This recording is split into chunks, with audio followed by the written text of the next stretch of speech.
right. Good morning, everybody. Thank you for joining. So today's training is going to be on peer support refresher coursing, right? So basically, we're going to just touch base on what things have been like as a peer so far, kind of reconnect everybody and just go over some really good core competencies on the work that you do or the work that you're going to be doing for people that are joining that have not gone to peer support training yet. So today's training is going to end between 12 and 12:30. We will have some breaks along the way. We do ask that if you're able, please have your camera on during today's training. That gives us the ability to kind of interact with you guys, get to know your faces with your name, and just really create kind of like togetherness while we're on the Zoom call. So at the end of the training today, there is going to be a link that is placed in the chat box, and you're going to follow that link to fill out a survey to get credits for your CEUs. If you are joining and you have more than one person that's viewing with you, what you're going to want to do is you're going to want to copy that link so everybody can fill that survey out independently. So with that said, I will let Jean go ahead and take over and get started. Good morning, everybody, and I'm super stoked to see a lot of your faces. So there you go, Jean. Absolutely. Super stoked to be here. Wish I was there with you guys, but hey, this fills in the gap. So again, Jean Dukarski. Now we sent out the materials for the training today, but I also have it as a PowerPoint. So if you weren't able to print it out or don't have it with you, don't worry. We're going to do it as a PowerPoint as well.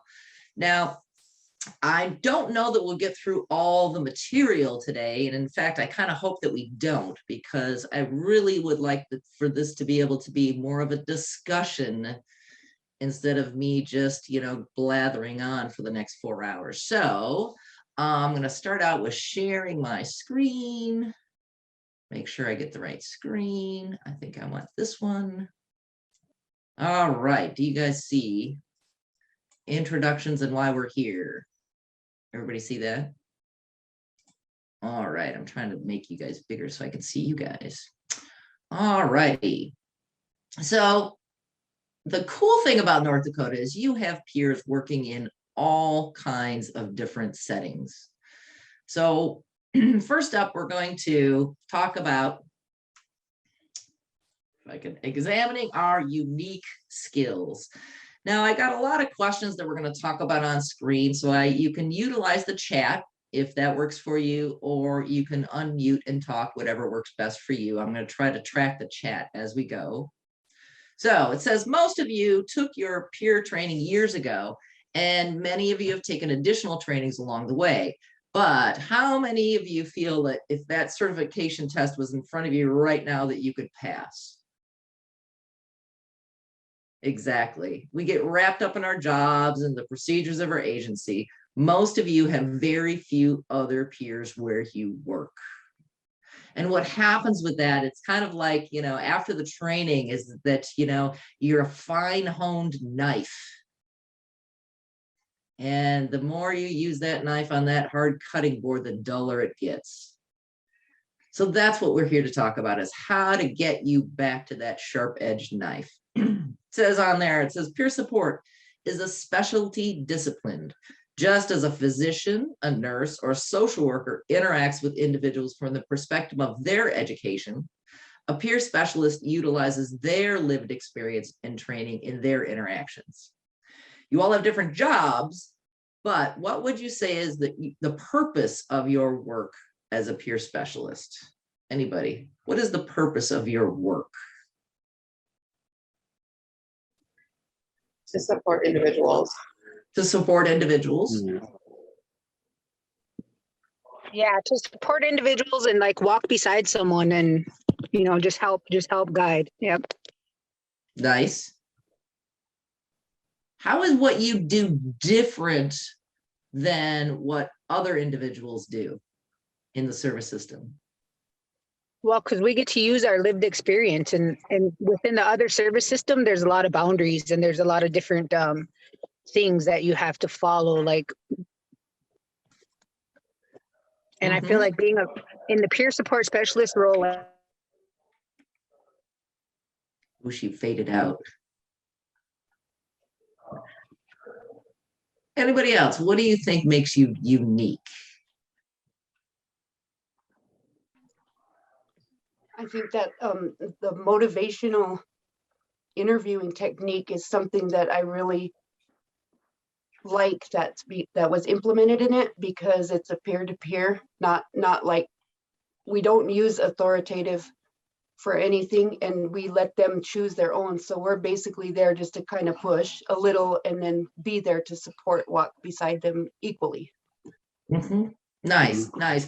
And how, with your lived experience, it adds a whole new dimension to motivational interviewing for sure. Peggy Sue, you have something? Oh, nope. Now you're on mute. Wait, you're on mute, Peggy. You're on mute. There you go. You've been where they've been. Yeah. Mm-hmm. Mm-hmm. I usually say that as peers, we're the only people in the service system that have actually sat in the waiting room and know what that feels like to sit in the waiting room. And all the stress and the stigma and the shame and guilt and all that comes with that. We're the only ones in the service system that have experienced that. So looking at those questions on the page, what has been the most exciting thing about your work? I see a lot of them in the chat. Hi, my name is Casey. Hey, Casey. I am currently trying to be a peer support specialist. This is a training I took. I believe it was Christy who told me that it was a good idea, which I agree with. I have a peer support specialist. She works with me. I call her my angel. She is like beyond family to me. She pushes me. She's got resources above and beyond what anybody else has got. And she just, she won't quit until I get better and better and better. It's beautiful. I like that. That a peer support specialist is someone that doesn't quit on you. Mm-hmm. Kathy in the chat says, what's been most exciting is watching others grow as humans. And I don't have a script. Every day is unique. That's for sure. Anybody else? What would you add? What has been the most exciting thing? I would say seeing the lights come on, like seeing the life come back in people's eyes, and the happiness. Mm-hmm. So the flip side of that is, what has been the most disappointing thing about your work? Relapse.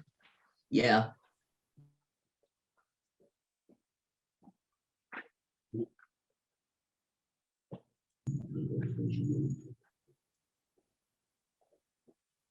Hi, Casey again. The most disappointing thing I know for my peer support specialist, she would probably say that it's when people kind of give up on themselves, right? Like when they don't realize their potential and they turn to relapse, they turn to the circle that they kind of had walked away from before, right? And so it becomes, it just becomes where you get hard on yourself and you start using again, and as peer support, I know my peer support specialist, man, she'll come right into a building that I'm at. Even if it's a known place full of drugs, she will come right in and grab me and say, you got to, you got to want this. Oh, I love you too, Allison. That's you. Hello. Yeah, no, she will go above and beyond, and it's so beautiful. But I think it is when people start giving up on themselves and when they lose that light that what Didi was talking about, Yeah, I think that a lot of that has to do with sometimes people going back to just old habits that worked for them before and don't realize they're not still working for them. Mm-hmm. I see a lot in the chat about mixed support of peer support specialists in the workforce. Most disappointing, attending their funeral. Yeah, a peer sports specialist friend of mine passed away just this last week, and it's hard. Mm-hmm. And the people you lose will always live in your heart. Just know that. The next one there, what would you tell a new peer? Casey's here, she's a new peer. What would you tell her?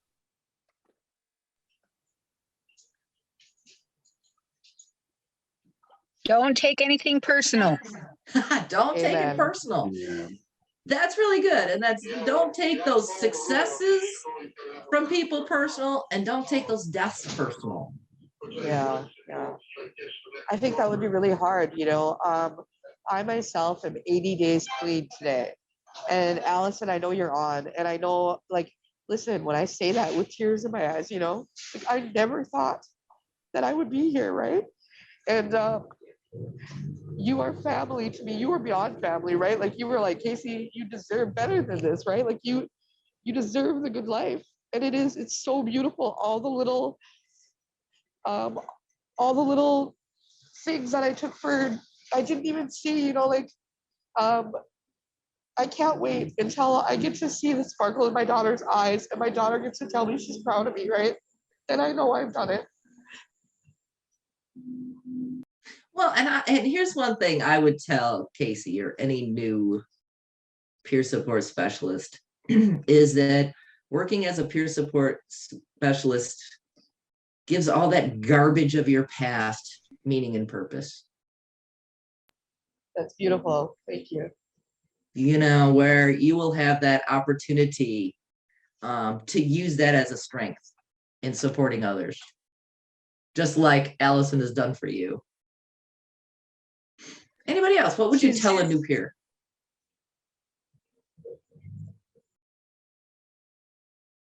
Don't get discouraged. I see. Ooh, I like this. Put on your seatbelt and get ready for the ride of your life.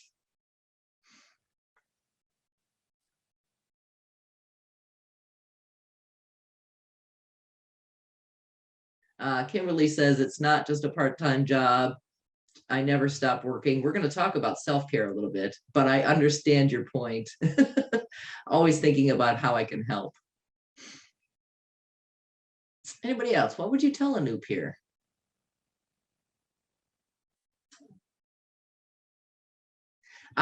Sarah Mead says, you are not alone. Yes, don't take credit for their successes or their failures. I don't think of them as failures. I think of them as learning opportunities. What do you wish someone had told you before you became a peer specialist? What do you wish someone would have told you?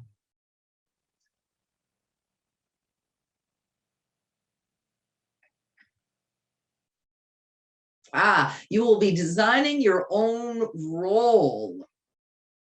Yes, I think that's one of the big challenges as peer support specialists, is that we are kind of telling the system how to use us. One thing for me, I would have, if someone would have told me that, you know, like, my recovery doesn't look like their recovery, you know, like, there's not one way to do it, right? Like, my ways, they're their own expert, and I'm just there, right? Like, yeah, that my job as a peer support specialist isn't to provide the script. If my job as a peer support specialist is to help you write your own.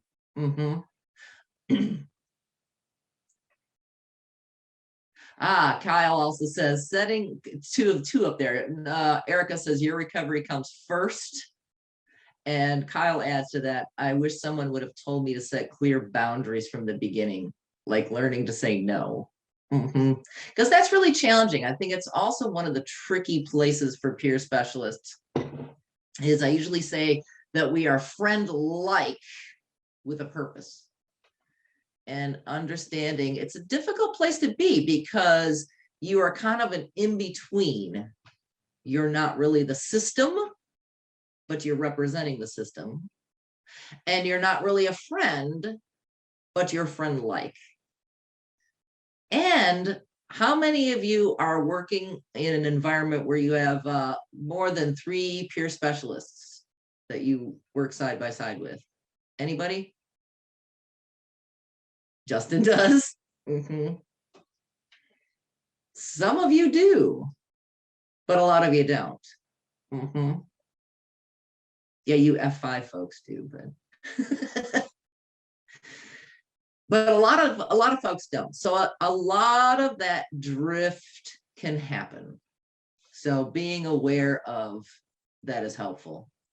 So let's go on. It says there was a hope of the peer specialist program that hiring peers into the system would establish a culture change within the traditional behavioral health system. Although this has happened in some ways, it also seems that peer support specialists are often expected to conform to existing and traditional system. Anybody experience that? Head nods. Yeah. So what skills from your training do you find yourself unable to do in your daily work?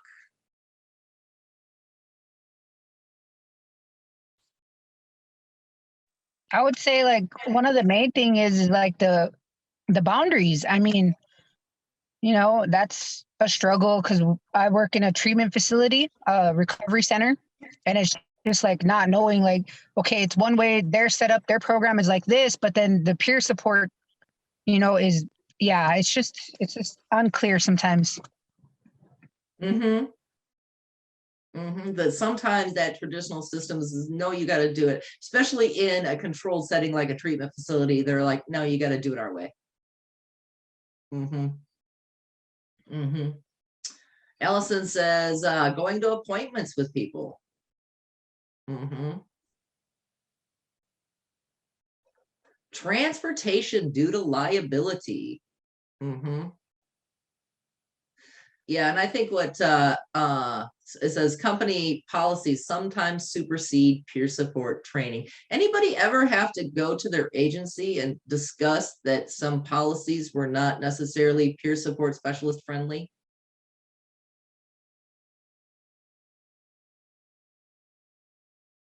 Anybody willing to share how that went?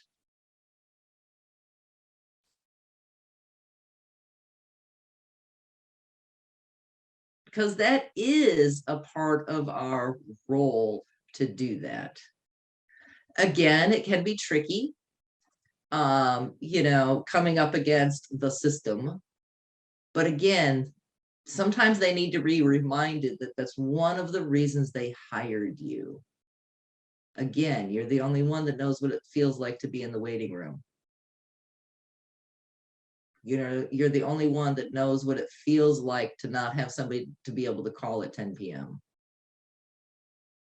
What part of your peer roots do you find most difficult to hold on to?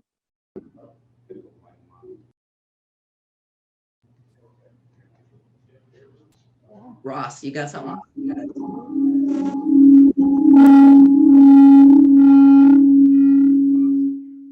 I think Ross is in a room with somebody else that's also on. Is it hard to maintain your peerness working for an agency?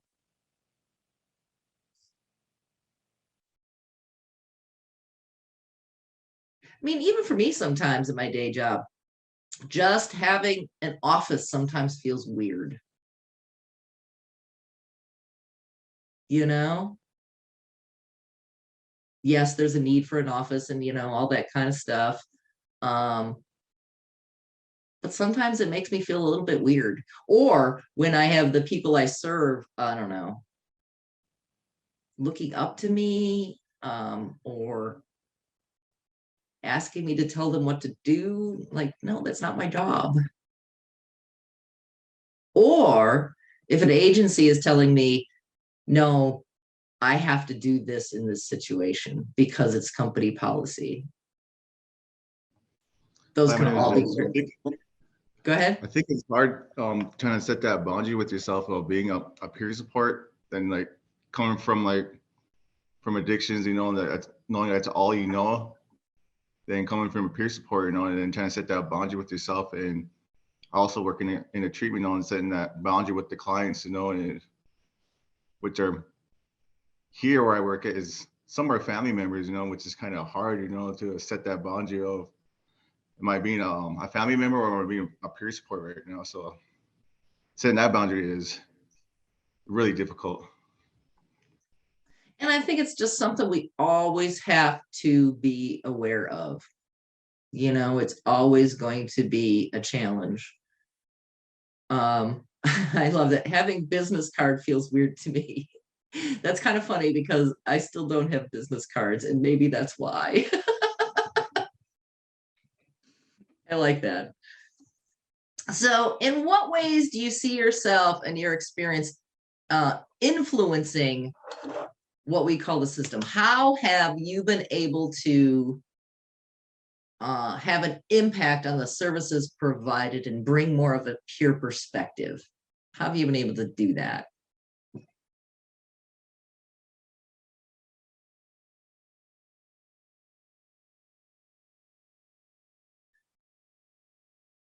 Anybody been able to have that kind of influence?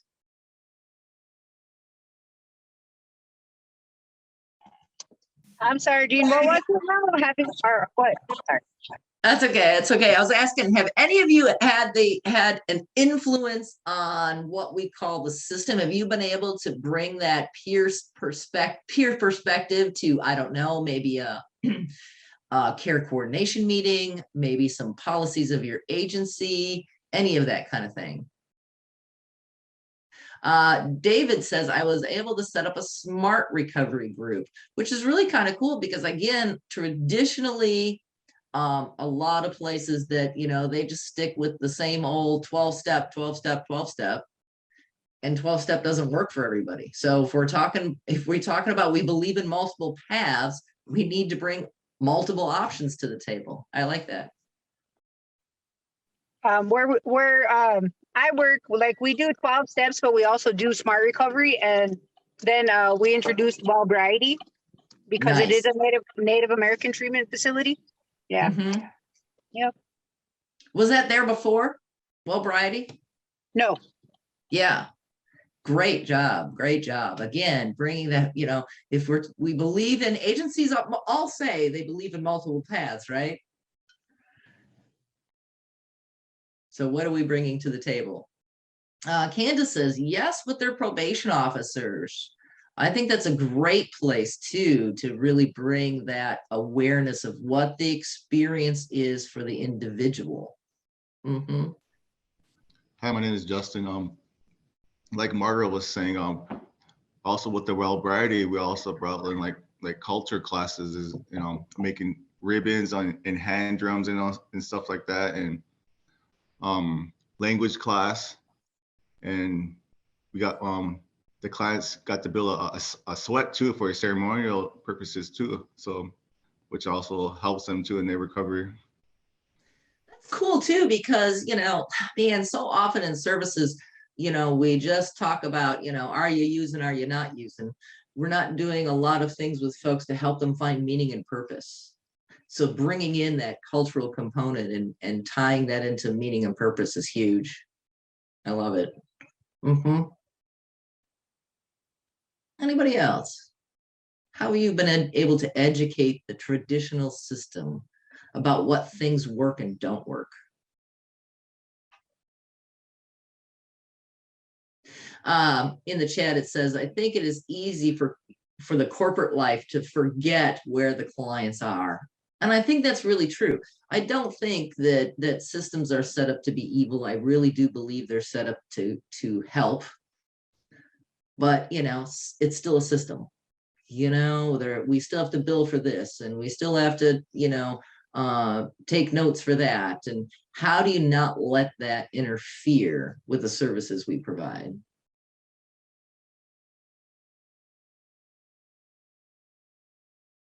Mm-hmm. Anybody? So in what ways do you find yourself influenced by the traditional system?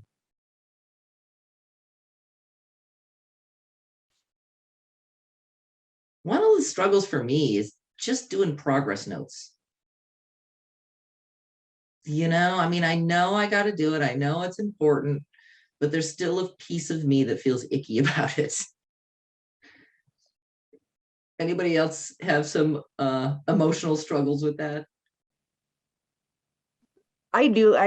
The notes part is a little frustrating because you have to jot everything down. But then my struggle is with one of my coworkers who is a care coordinator / peer support, and she pretty much hand delivers everything for her client. And it's, I mean, I feel like it should be a I'll help you help yourself type situation.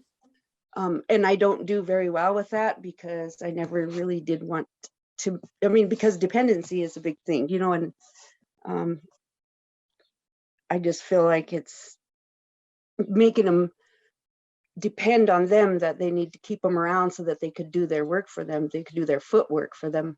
And I mean, just seeing that happen is hard for me, Mhm. but I mind my own.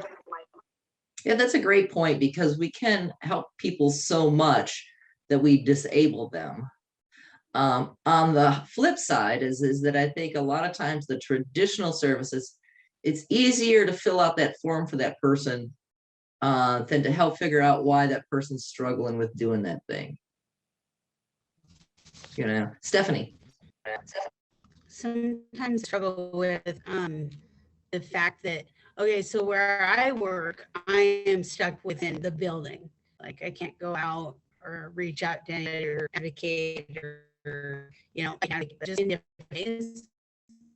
So I struggle with going to work and being like, all right, I'm just gonna go to my office and not deal with anybody because just paperwork or Hey, you know, Stephanie, you're and I'm breaking not up, really talking breaking up really bad.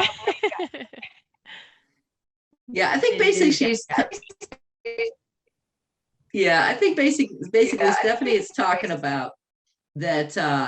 I agree that that's often a struggle. Is that sometimes as our job as a peer support specialist is that we are back in that role of making people come to us all the time instead of being able to go out to the people.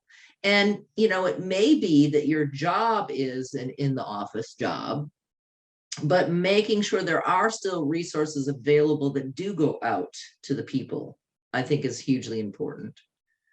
I have a friend that she goes out and to the homeless encampments around town. And she has a dog that she has trained to carry a pizza. And she sends her dog in with the pizza as her introduction. I think it's brilliant. But I thinking, to what Stephanie was saying is that making sure that the services we provide aren't just people have to come to us. Because I don't know about y'all, but I wasn't going in. I needed somebody to come to me. I wasn't going to go in. So great observation. Anybody else?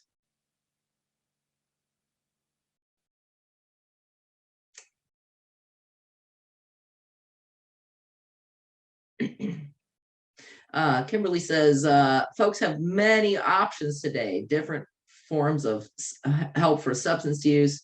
Something new medically assisted treatment offered for those who don't go inpatient or IOP. I think that that's definitely one of the things that we can talk to folks about, is that so often I talk to folks and they think, well, the only thing I can do is inpatient. I don't want to do that. The only thing I can do is inpatient. I have children. I have a job.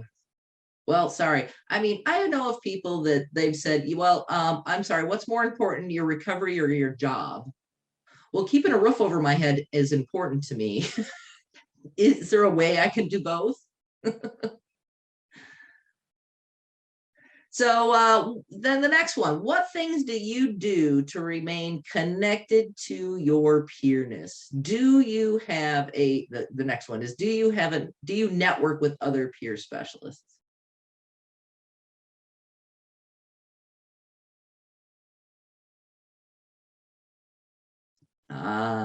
Now we have silence. It's hugely important to network with other peer specialists. Well, when it's not Kyle says a, networking right now. when it's not a clash of ego. There's always going to be that. There's always going to be that in any middle school group. I mean, in any group of people. But it's going to be hugely important to have a network of folks that, you know, you don't have to talk about your jobs, but you need that peer network too, to be able to, there are some things you don't have to explain. Having that peer network is very important. It gives you somewhere to help share the load.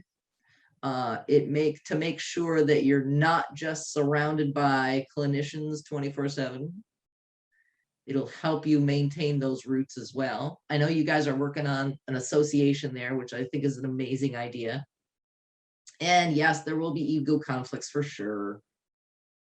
Don't worry about that. That will fade. Anybody else? Do you network, and how do you network?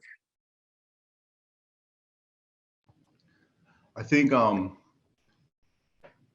we have a big network of peer supports on the reservation on Fort Berthold, you know, and they sometimes they get together and like with other peer supports that are in the program and do like a recovery jam like every couple of years, you know, or not couple, but couple in a year, you know, which is awesome, and it brings a lot of people from the reservation, you know, which is that people don't get to see every day, you know. Nice, nice. Not everyone wants to do an AA program or an NA program, you know. So just those recovery jams are just support, really good support. Yeah, because that is one of the brilliant components of a 12-step group, is that built-in community. Because community is so important to recovery and to having a life. So having a way to do that amongst peers is huge. Christy. I know I kind of wear like two hats. You know, I'm a peer, but then I'm also the peer support administrator with the division.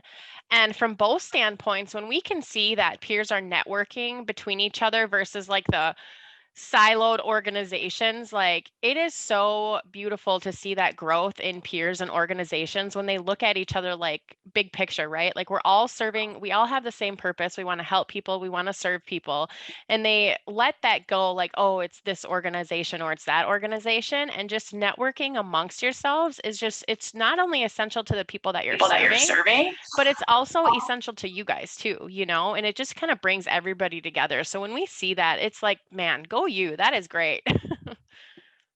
Yeah, man, because there are power in numbers.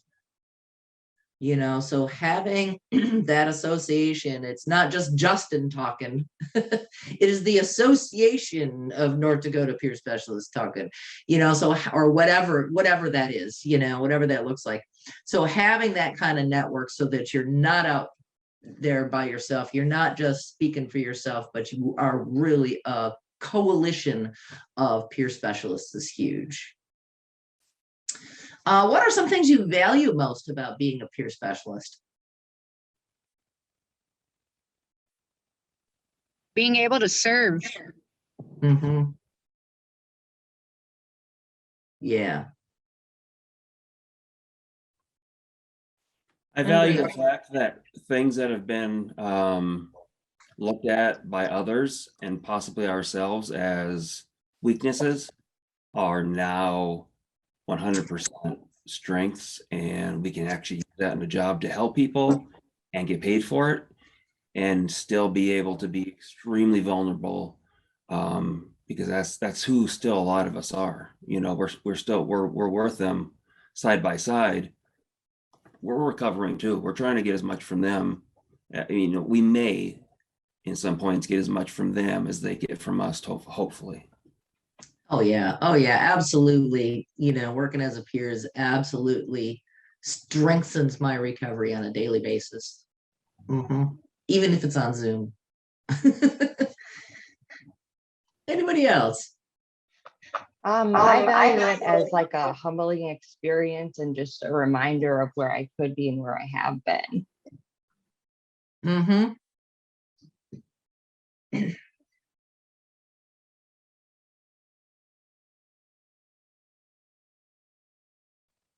I like this. I value disabling the stigma of alcoholism and substance abuse.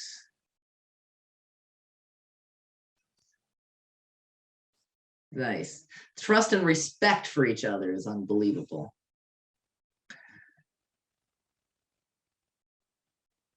Loving what you do is freedom. Doing what you love is happiness. Yeah, I never dreamed I'd be doing what I do. You know, so it is kind of, I pinch myself on a daily basis.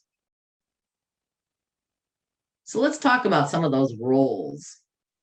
It says peers bring unique skills and education to the following roles. Peer change agent. A change agent within an agency or system enables others to look at beliefs underlying behavior. Due to their experience, peer specialists are very sensitive to the power of negative beliefs. Being encouraged to point these out helps move the agency toward creating a recovery culture. So the two questions for each of these are, first, in what ways do you play this role as a peer specialist? And in what ways do you wish you could play a bigger role?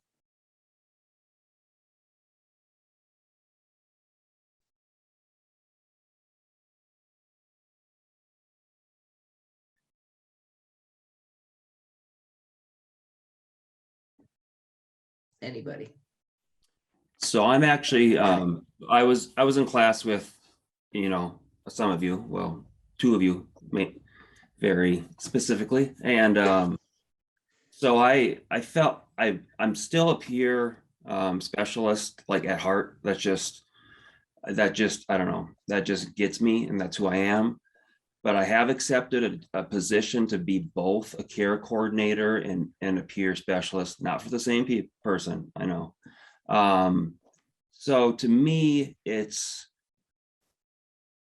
I kind of look at it as the way as I'm still in my mind for them a peer specialist, as far as really sharing who I am, building the trust, being that person for them. But then I can take it one step further, and if they say, well, I don't have anywhere to stay, then I can also take action myself, and I don't have to, quote unquote, pass it on. Now that's a bad thing, but just, I can go ahead and try to do my best to take care of that as well. So I'm kind of playing both roles, but I'm going after it more as a peer specialist who can also do other things as well. See, that's a great example. That's a great example of, I think, probably traditionally care coordinators would have been social workers or whatever, and so being at an agency that says, no, we think individuals with a peer specialist education can work in this role as a care coordinator. And is a great example of the system, because I think that happens a lot around North Dakota, that peer specialists are also care coordinators. I think that's a great example of being that peer change agent, that a peer specialist isn't just, the ground floor position of an agency. There's no reason a peer specialist can't also be a psychiatrist, for example.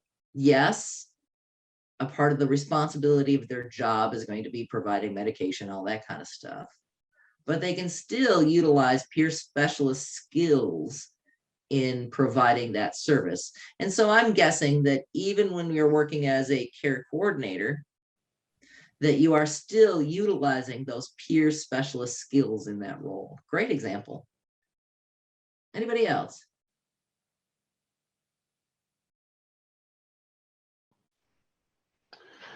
Gene, I think one thing that I'm like really happy about, that since coming from peer support training to care coordination training to like all the different like levels of peer support trainings that we've had, I like that even now it's really cool to be able to see that they're looked at this as the same, because I feel like when we went to the training in, I think that was 2019, I think I went to the peer support training, something like that.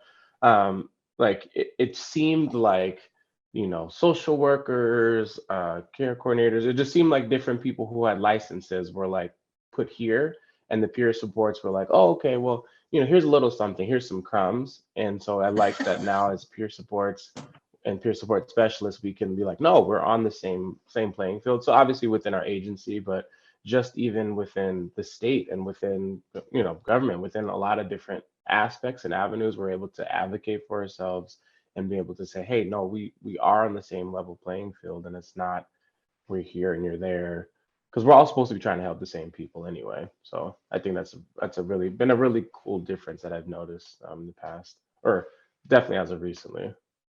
Yeah, and that's a great observation. Is that the peer support specialist isn't any more or less important in the provision of care as the psychiatrist or the social worker or any of that. Is that you're right? It is about seeing it as we are all working together, and everybody's position. I mean, that peer support specialists are taken as valued members of the team when the psychiatrist, let's say, says to you, this is what I see going on with this person. What do you see going on with this person? That's when you're equal members of the team. And that's what we're talking about here.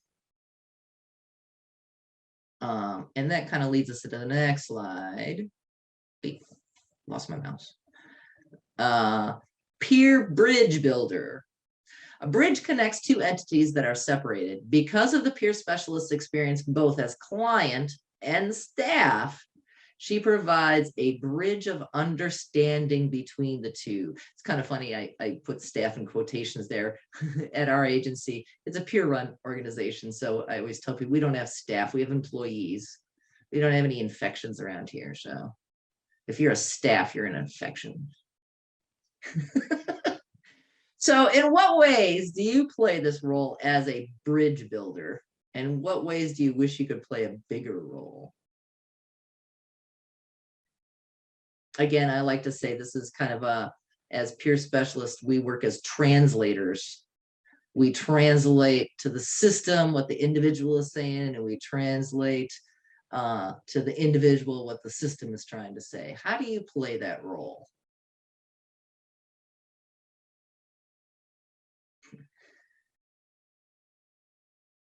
An example I have is that, in working with an individual, and they're like, well, I don't know, my case manager wants to put me in a group home.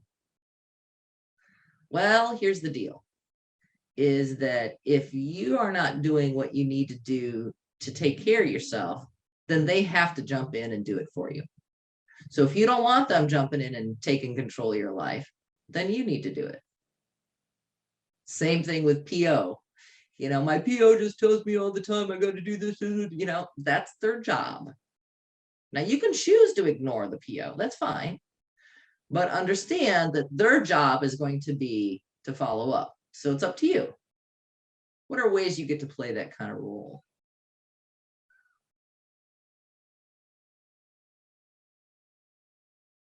Anybody?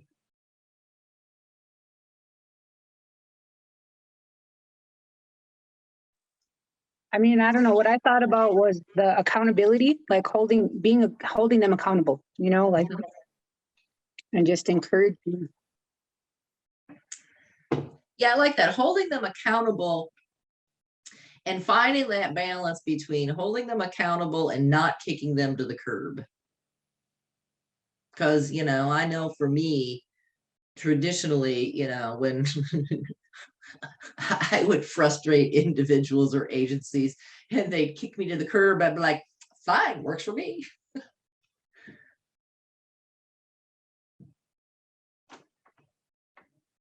Anybody else? How have you been able to be that bridge builder?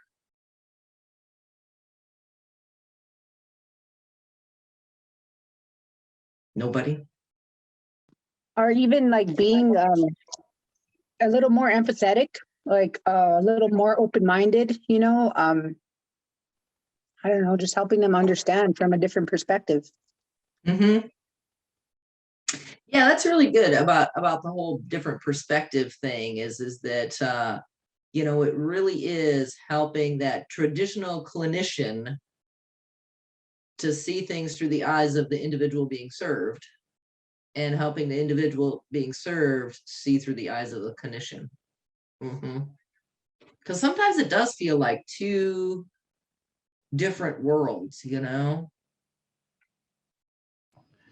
Hi, my name is Justin. Yeah, here at the treatment that we work at, you know, some of us run groups and they also have groups with their LACs, you know, and some of the clients would tell us that they feel more connected with the peer specialist people than the LAC because there's that connection of our lived experiences, you know, and then the examples that we demonstrate of the classes that we have, you know. So it's like it's good to hear that from them, and also that they get to have that day treatment time too, you know. But they have more connection with the peer support so here, so which is awesome.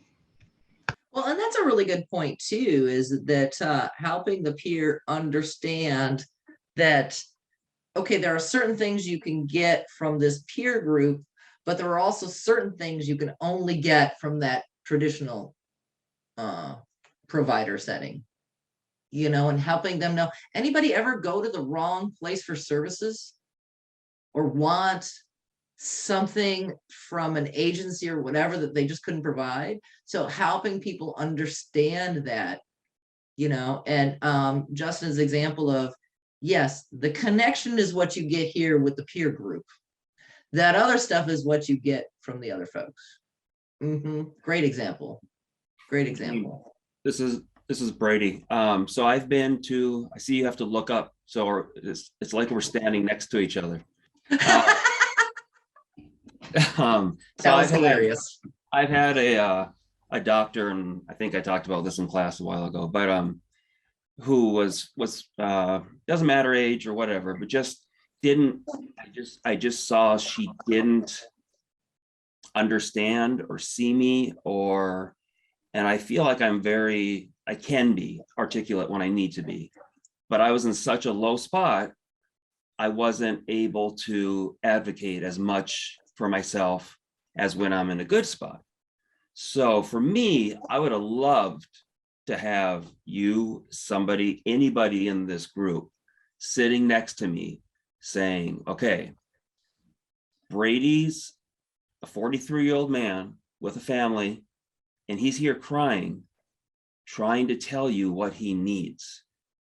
He's maybe not being articulate as much as he can be. So let me step in for a second and really try to break this down for you, or have a good conversation, not for you, that comes across, have a good conversation on behalf of Brady, so we all leave at least on the same page. That I would have paid. I mean, so I can get this for free now. I would have paid a ton of money for that. I mean, yeah. Yeah, that's a great example of being that bridge builder, you know. Anybody ever, one of my examples is that anybody ever go to their psychiatrist and think they were going to do therapy? I mean, all the psychiatrists I ever saw on TV is that, you know, you lay down on a couch and, you know, you talk stuff out with the psychiatrist, you know. No, psychiatrist is there to provide medication. Of course, even with that, I had a therapist that I was like all messed up because I don't know, I just couldn't get a bead on this woman. I couldn't make a connection with this person. And, you know, and I got all weirded out about it until I decided that I don't need to be able to have a connection with this person. I just need to get from this person what I need. I can make those kind of connection thingies elsewhere. So helping people understand what they can expect from services. Helping people what they can understand what they can expect from recovery. Anybody here ever, you know, just think that, you know, okay, I'm going to stop using, my life will be perfect. How'd that work out? the minute it wasn't perfect, well, see, I might as well just go back to using. So helping people understand that. The next one, we're kind of drifting into that one. It says a peer mentor. A mentor is a person who has experienced a given area and uses that experience to help another advance in a particular area. A peer specialist uses their recovery experience to help the peer learn the needed skills to move beyond the disabling power of the mental illness or substance use condition and create the life the peer wants. In what ways do you play this role as a peer specialist? And in what ways do you wish you could play a bigger role?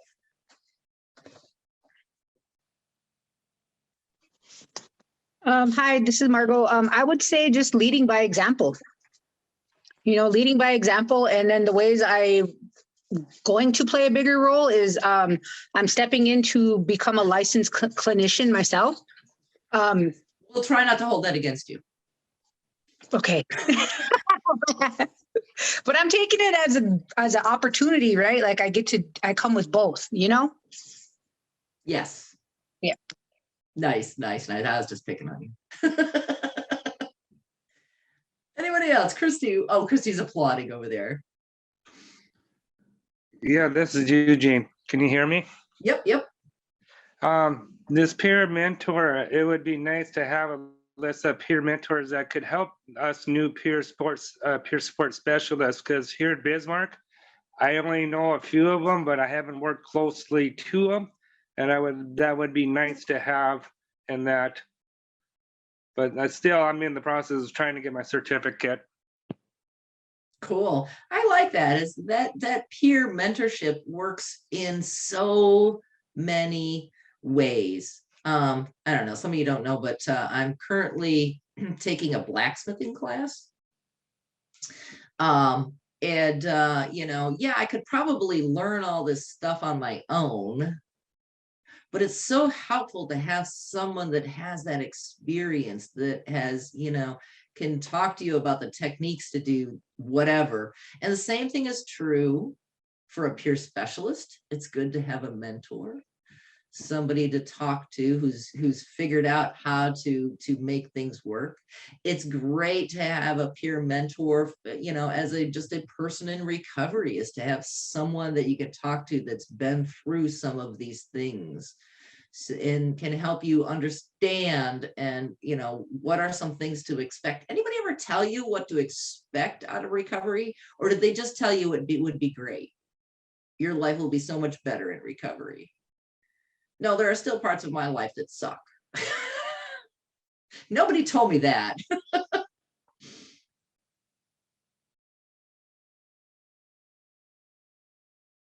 Stephanie says, clinicians don't always talk in lay terms or not beat around the bush. Getting direct and to the point using lived experience is sometimes less is more. I like that. Anybody else?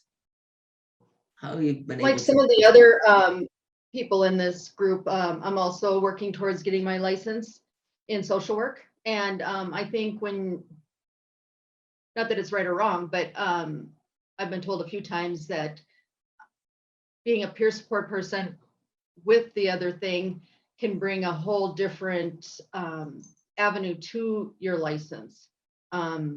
You relate to the people better, you understand what they're going through, that sort of thing. So it brings a whole different avenue to your practice.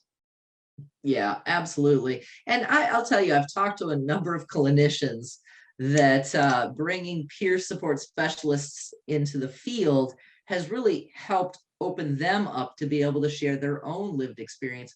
A lot of clinicians got into the work that they do because they had some sort of lived experience, and having peer specialists has opened them up to sharing some of their lived experience as well, Anybody else?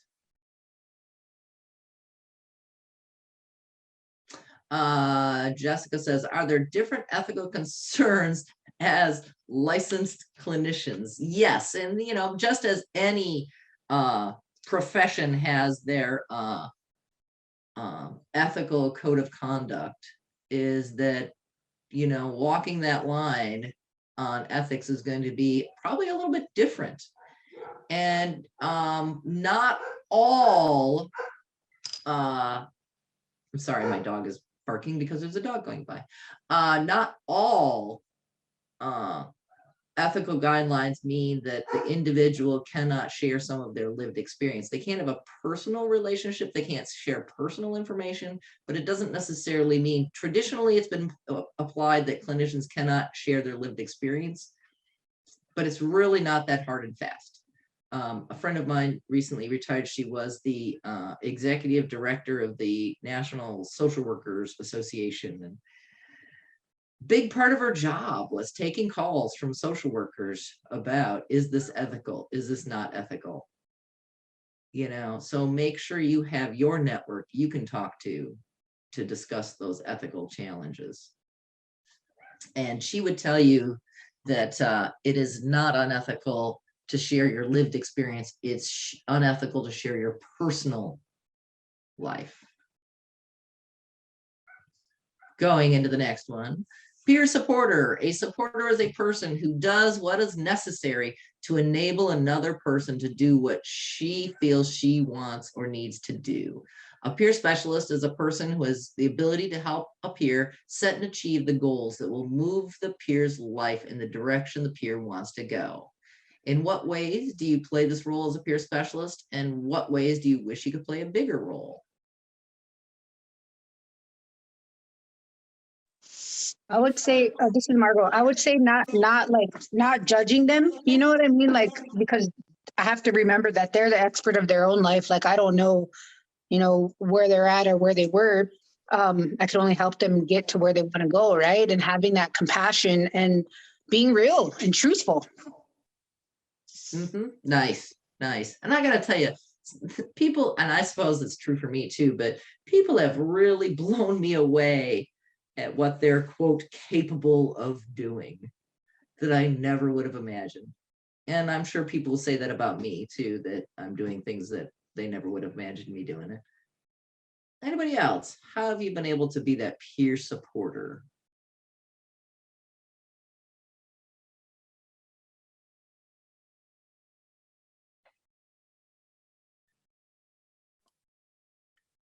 Gene, it's Brady again up here. Yep. So I have you are on the top row of my screen. I think that joke's gone, so I'll stop. That was my last time. So I've been helping. I have a lot of friends that have depression and anxiety, and I've always been very open about it, about my personal experiences. So they come to me, so I don't get paid, but that's okay. I get paid back in, I don't know, filling my cup per se.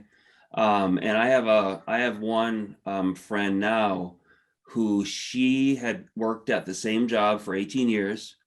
And I worked there with her until I got into this. And then she was so nervous about switching jobs.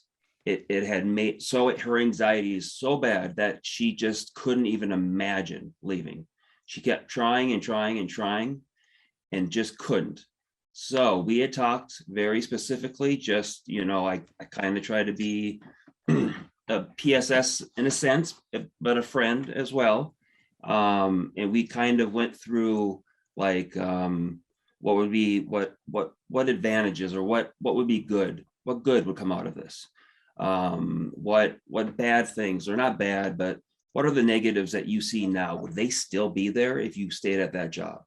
So we were set, and she went to her first day of work, and then the next morning sent me a message and said, I cannot go back. I 100% cannot go back. I need to go back to my former job. So we had a half an hour phone call, and basically I felt like I was able to be there for her in the fact that refreshing her about this wasn't for the money, this wasn't for, you know, this wasn't for the things we talked about, and it was for these reasons. And I think that really, she said, well, you know, I thank you, I'm going to walk into the doors now. And then by the end of the day, she sent me a thing and said, actually, it's maybe not that bad. I can see myself working here. You know, thank you for reminding me what was important. So again, this isn't about me. It's just more about what we can do when we set those, why are you doing this? And, you know, and just making sure we remind them of those reasons. I don't know if that had anything to do with anything, but yeah. I really like that, in that sometimes our job as a peer support specialist, and being that peer supporter role as a peer support specialist, is helping people think through their own barriers and helping people. I like kind of what you said, is that you really help that person hear what was important to them. You know, and you know, you said this was important to you. Is it still important to you? Because it's not going to be easy, whatever that thing is. But working through those fears, working through that negative self-talk, you know, all those barriers that we talked about, that's the part of being a peer support specialist that involves being the peer supporter. Cool, I like that. Anybody else have an example or something they want to share? In the chat, it says, present achievable steps to help peers overcome challenges. I think that's a big one too, is really helping people break it down, because they can be so overwhelmed with doing this thing, you know, helping them break it down, you know. Let's look at this one piece at a time, because it's easy to get frightened off by those fears and negative self-talk and what have you. Helping people break it down, that's huge. In the chat, it also says, help them imagine the outcome. I think that's huge. We have a tendency, when people say, oh, I can't do this, we have a tendency to ask them why they can't do it. All that does is reinforce in their brain why they can't do it. Flip it up and ask them, what would it take to be able to do it? Then they're practicing that in their brain. You know, what would it take to be able to do it? I like that. So imagining the outcome, because, you know, I mean, it was hard for me to imagine being in recovery because I'd never experienced it before. I don't know what that looks like, you know. Margot, were you going to add something? I was just going to say, like, a huge thing too is like pointing out the positives, right? Pointing out what they're doing right, you know, and because a lot of times it's hard for us to even, you know, give ourselves that praise or look at the positives because we're so used to looking at the negatives, right? Yeah, I think that's a huge place. You know, I'm always like, for people on probation and parole or whatever, it seems like the only people that they have in their life are the people waiting for them to mess up.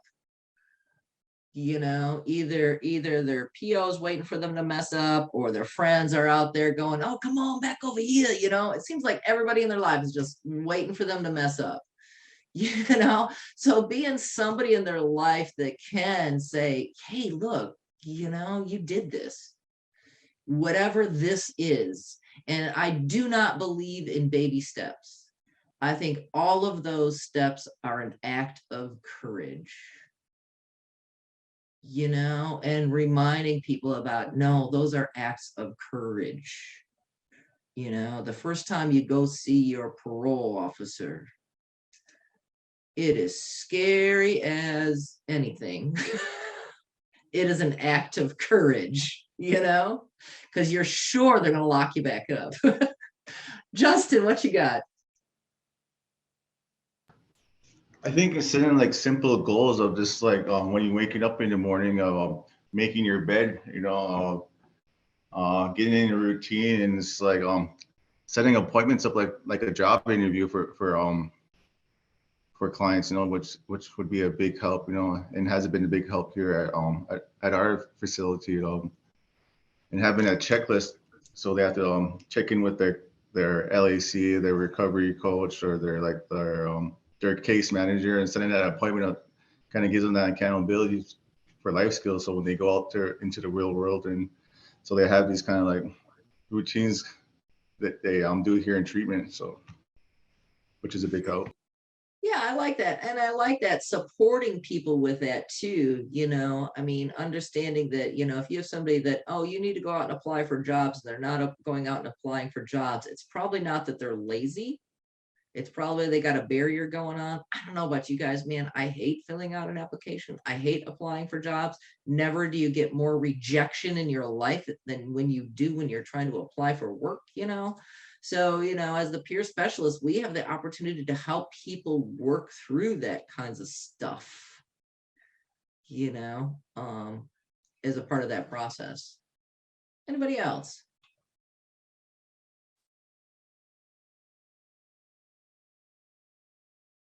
All right. And in the chat, it says they need to know they are worth the change.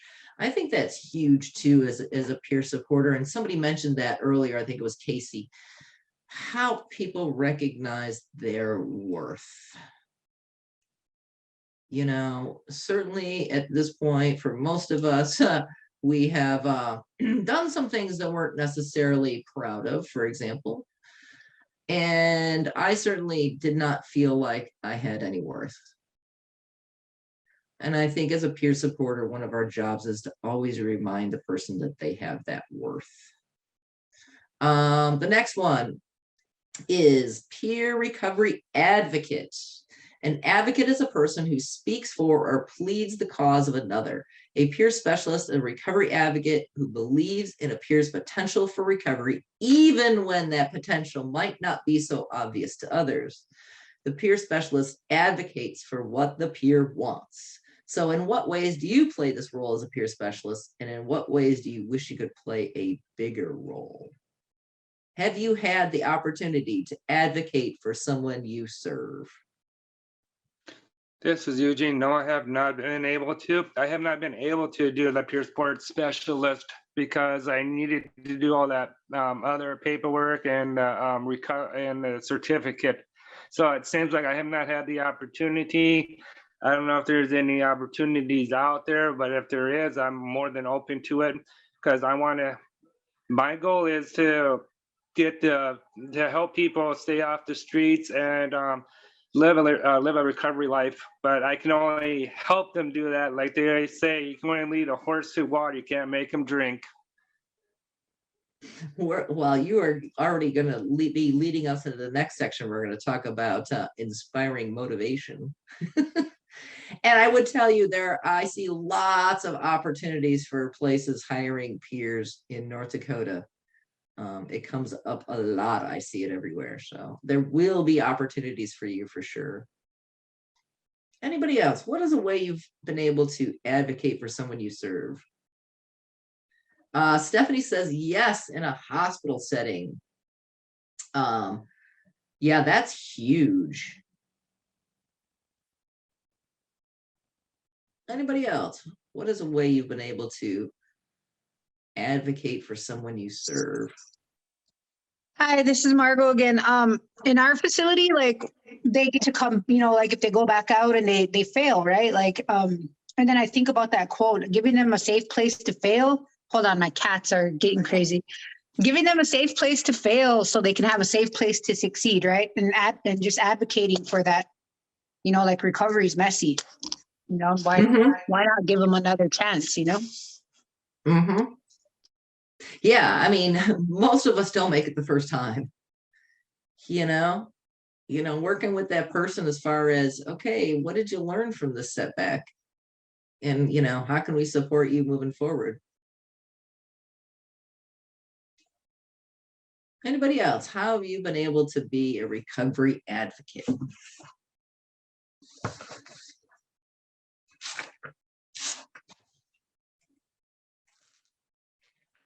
Somebody says with CPS, I think that's a great one too, because, again, that's another one of those areas where all they're looking for is waiting for you to mess up.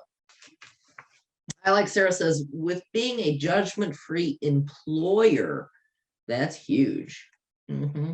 Tony says, talking with a PO to give them another chance, and not just saying, oh, just give them another chance, but talking to them about what's going to be different, helping them understand what the person has learned.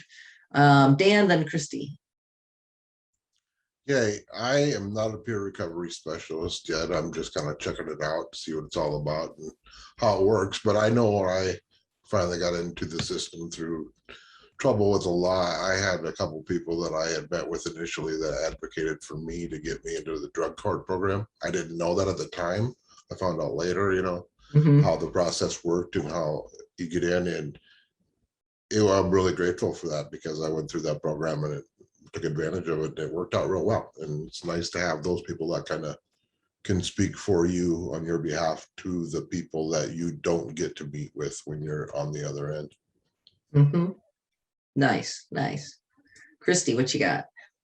I think it's also really neat to keep in mind that anytime you guys as peers are stepping into those social service meetings or those courtrooms or those drug court treatment team meetings or anything, like you guys are showing all of those realms that people do recover, right? We can turn this into a profession helping others, and that we're kind of setting an example for other people like us that have been through it, and to show them, to show probation officers and whoever, like, hey, we can change. This is how professional we can turn our experience into, and just kind of run with it, right? Like we're really setting that example for our peers. Yes, sharing with them that listen, I was once one of those people in cuffs. I have a personal experience with that. So with CPS especially, I'm now sitting at the table as someone who was formerly, in their system, next to somebody, and, being able to have that face and kind of, almost like it's almost kind of like a ha-ha moment for me. Like, haha, look at me now. You know what I mean? And here I am with someone else who I'm helping. And so it's really a powerful moment for those people on those in those systems when they see somebody that they used to work with who is in the system come in next to somebody helping them. That's been really powerful for me in multiple areas, and being in North Dakota, being in the small town of Grand Forks, everybody knows everybody, so yeah, it's just a good experience, both for the person that we're advocating for, but it also reinforces my my recovery, and it does help, like Christy just said, show those systems that people do recover, and that you're not a fluke. I am not a fluke. Yes. You are not a zebra, No. And I think a lot of times, especially in the CPS system, is that, man, that's really tough. And they say the failure rate in CPS is really, really high. I would say that they aren't providing the right supports for people.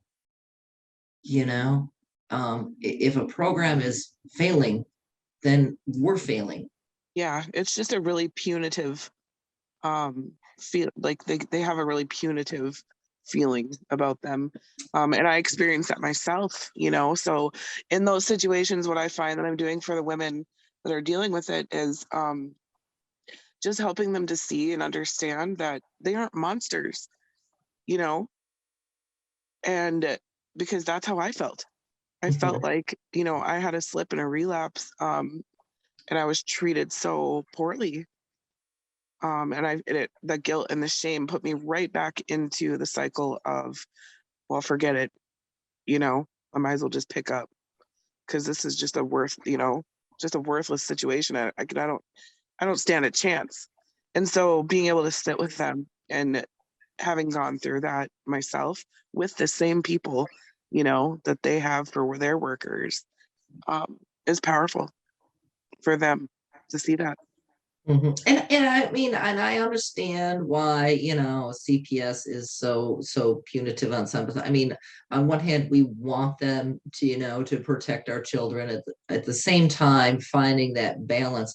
And I think the other part of that is that as a peer recovery advocate with that, is that you also showing that it's possible to get beyond that system too, not just from the perspective of the CPS worker, but also from the perspective of the person that's caught up in all that.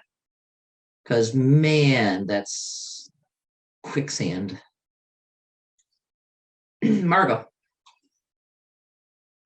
Hi, another thing too, like what I thought about, like helping the seasoned workers, like people like the clinicians and the, you know, the higher ups, like helping them remember like their perspective of, you know, why we're doing this. Cause a lot of them, I feel like they lose that, like, you know, a lot of people that have been doing this work for a long time.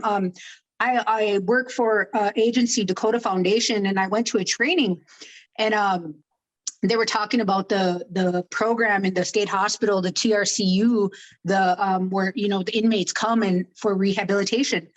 And I remember like hearing the social worker, like just I don't know, it was really negative anyway, what they were saying. And I was sitting there and I was like, and I raised my hand, you know, and I was like, well, I was like, to be honest, I said, that program is awesome. I said, I've been through it twice. And I remember the look on the woman's face. She was just like, you know, like it really took her by surprise. But I feel like sometimes it's better. I mean, you know, they have to hear it, you know, sometimes they just lose perspective, I guess. I don't know. Yeah, I go back to the peer specialist, putting the human back in human services.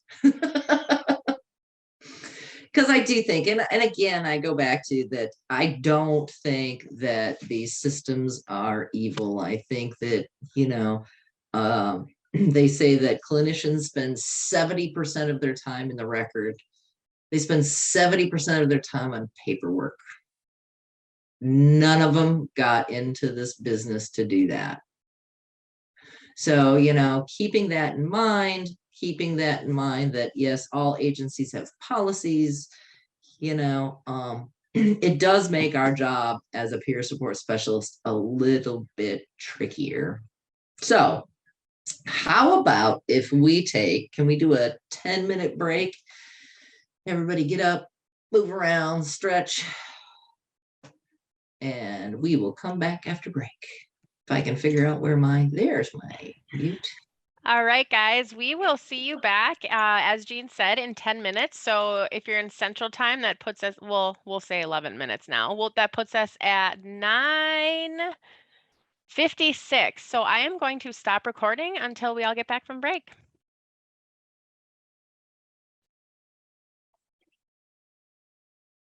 All right, everybody back. If you're not here, raise your hand. Nobody bought that one.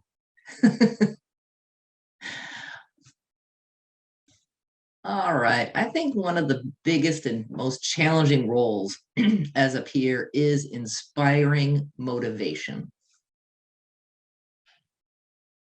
This quote at the top here says, "People are better persuaded by the reasons they themselves discovered than those that come into the minds of others."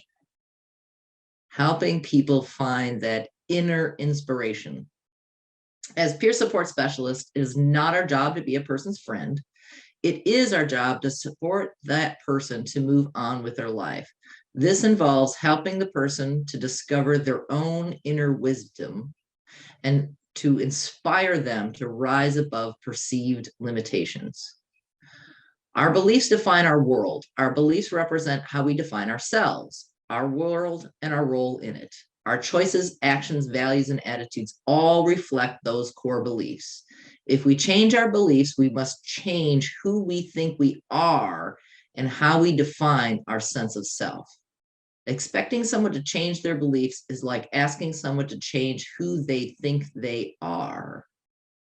Bombarding them with facts will not change those beliefs.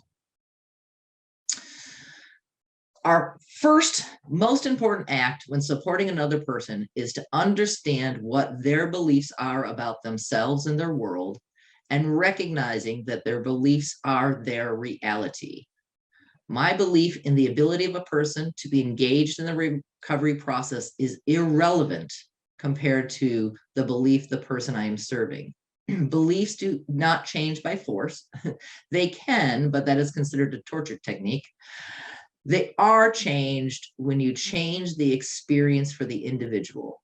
We are often not aware of our beliefs and how they guide our behavior. Until you understand what the person believes, you are only making an assumption about the person. I'm going to repeat that. Until you understand what the person believes, you are only making an assumption about the person. So how many of you have found yourself in that place? I mean, I know for me, I struggled with those making assumptions about a person and didn't step back and look at what does that person believe? How have you encountered that as a part of your work in learning to understand what a person believes about themselves? Anybody? This is Eugene from Bismarck. I think when I go to the soup kitchen here in Bismarck, and I just sit back and look at people wondering if they want to help. If they don't, then I misjudge that person, because then it's like, how do I help that person if that person wants to help? And it just seems like it's just like that barrier there. They don't want to help, or they're not knowing where the help is, or they're not seeking, because I feel like the system has failed a lot of people, and then they lose that hope, and then where do we go from there? Yeah, and I think even beyond that, I don't necessarily think there are people that don't, quote, want help. I think most of us want help. I think we have beliefs that become a barrier to being able to engage in that. In the chat, it says, sometimes I get wrapped up in my own lived experience and assume they have the same experience, forgetting to ask them where they are and what they think and believe. Anybody else? How have you struggled with that?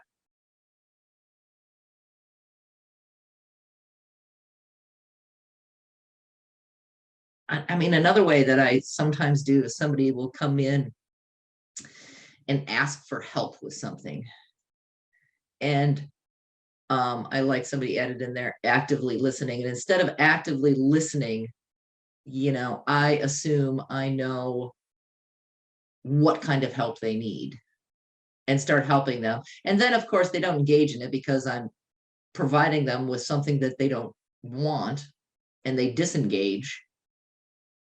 And we have a tendency to blame that person. I often hear the story, people will say, I'm not going to be working their recovery any harder than they are. And man, that kind of annoys me when I hear people say that. Because whose recovery is it anyway? We need to take a step back, and what are their beliefs and why do they feel they can't be working their recovery? Justin.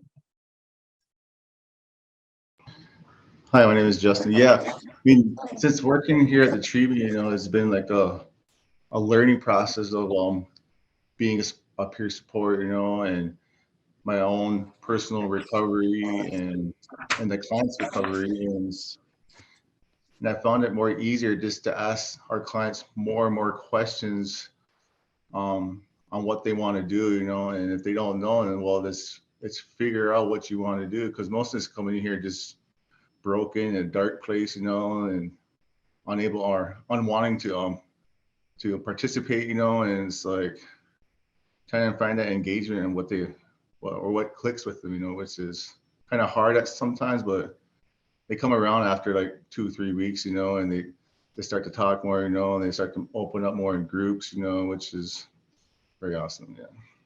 Yeah, I mean, do you ever encounter people that just come in and they're like, no, I just want you to fix me. I don't want to do anything because I'm too afraid of trying to do anything. I just want you to fix me.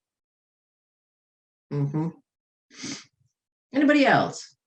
How have you struggled with that?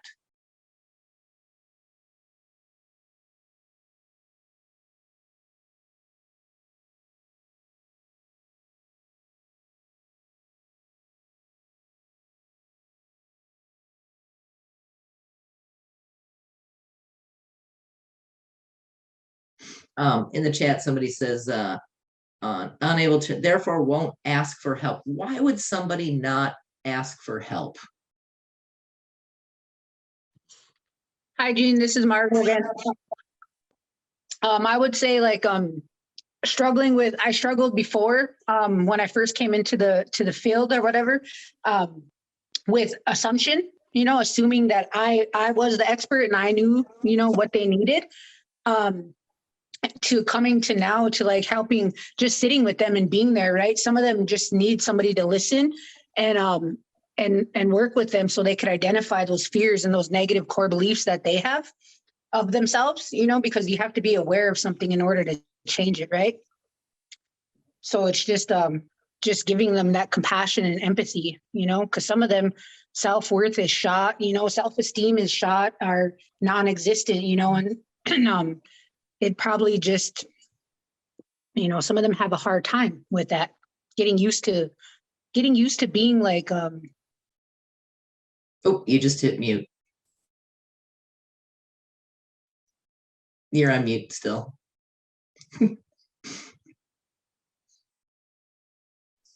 Oh, now she's gone entirely. Sorry, I got a phone call, but I'm done. No, they're not allowed to call you. Yeah, I think with that, I mean, how many of you, when you went in for services or went in for treatment, said you were afraid? How many of you were? I was never going to tell anybody that I was afraid. If I was afraid, I was weak. I was vulnerable. I couldn't go there. But how many of your choices and decisions and behaviors were ruled by that fear? So people are not going to necessarily tell you they're afraid. In the chat, it says, scared or they're uncomfortable. Change is scary and uncomfortable. And in my own experience, it was easy to stay in active addiction because it was the only life I knew. It was my belief system. This is the only place I'm safe. This is the only coping tool that works for me. We all have those beliefs in our head. And those beliefs served you well at one time. I love to tell groups that thank you for all the dysfunctional behavior you've had in your life, because it helped you to survive to be here today. There reaches a point where you got to decide, is it still working or is it now interfering with my life? But to just take away that survival mechanism is not going to be helpful. You believed, I know I believed, that using was saving your life until it reached a point where it wasn't. Anybody else? In the chat, it says, it was the scariest time of my life when I sobered up, but it was a relief, a life-saving relief. Understanding that relief was on the other side. That going in and thinking about sobering up was not a relief. It was terrifying. Who am I going to be if I make this change? I don't think I can do it anyway. And look at everybody around me thinks I can't do it. So that's just reinforcing my belief that I can't do it. How many times have I tried and failed? All of those beliefs are building on why that person is not motivated.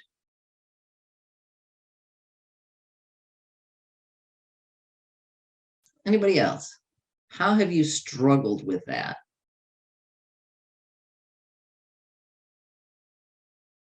It was that last line there. Until you understand what the person believes, you are only making an assumption about the person. That one hit me really hard in realizing how often I make that assumption about people, instead of stepping back and figuring out what it is they believe. Because it's tough. I mean, most of the time people don't say, like I said, how many of you guys said when you went into treatment, I'm afraid? Not very many. Or if you did, you talked about, I'm afraid up here, not the I'm afraid down here. You know? Anybody else? How, I hear a lot of stuff in active listening in the chat. What are some ways that you can hear what people believe about themselves?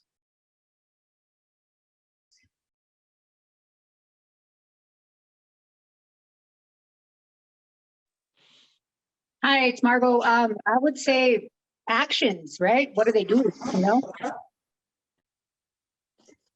Yeah, absolutely. You know, how many of you, you know, when you were messing things up, was it your intent to mess things up? Or was it a side effect of your beliefs?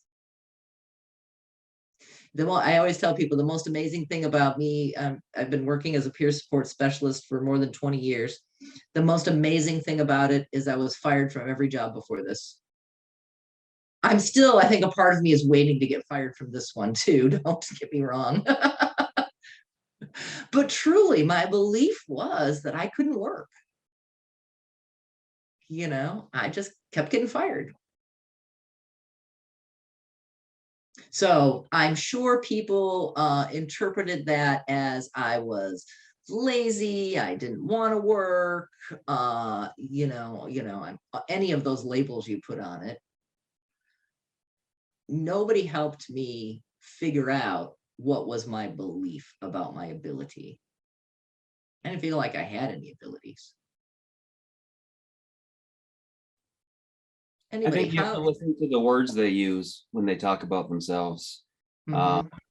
And for me personally, it would just, I have a voice. I don't, okay. My inner voice in my head is telling me constantly, even to this day, I'm no good. You know, my wife, kids could do much better. I need to stop doing this. I'm not worth it personally. So it would be, I'm not sure how to go about this, but it would be good to try to figure out a way of learning what their inner voice is actually telling them, because that's not them. That's basically the anxiety and depression telling you you're too weak, you're not good enough, you can't make a change and go to a new job. You eventually have to tell that, and I apologize, you eventually have to tell that voice to bleep off. That was a clinical term. I'm good with that. But yeah, and I'm guessing in your experience, it wasn't necessarily something you shared with somebody, that you had that belief inside. Correct. And again, I will tell you, using your lived experience will help you recognize those beliefs in others.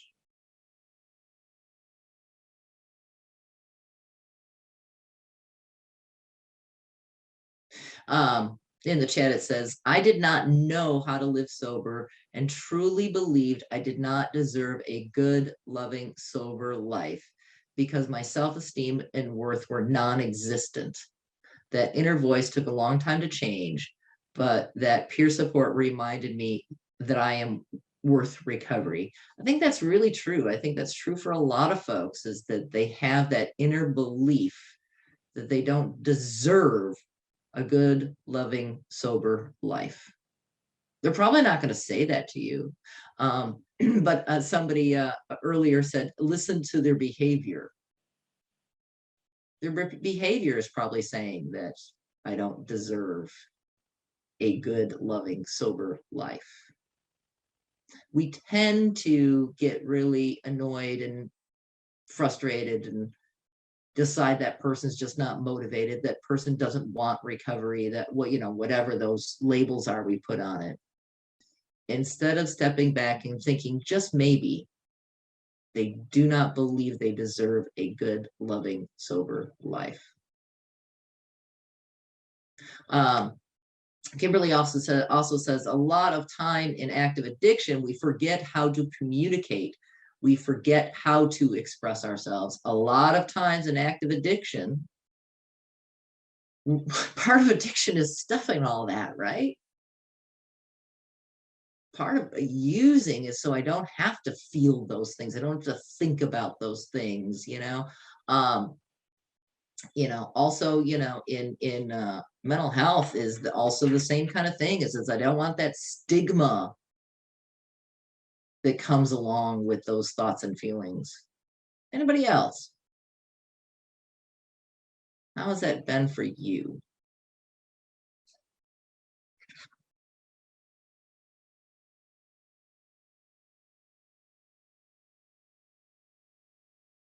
All right, the next page, it says, if a person's beliefs are so tied to their identity, how do we inspire motivation? It says there, express empathy through reflective listening. You guys talked about that. Listening for what the person is saying. Support the person to see if their beliefs and their current behavior align. Avoid arguments and direct confrontation. Arguing with someone about their beliefs, certainly I hope we've learned about that politically these days, that arguing with people about their beliefs is not helpful. Adjust to the person's resistance rather than opposing it directly. Understand that that resistance has a reason. Just trying to battle that resistance will not be helpful. Step back. Why are they feeling that resistance? Support and convey optimism. Even if you don't believe it's possible, I believe it's possible for you. Anybody ever say that to you? And you were like, wow, really? I think that's huge. Resisting the righting reflex or the urge to fix. As human beings, we have this urge to want to fix. I'll make it easier for you.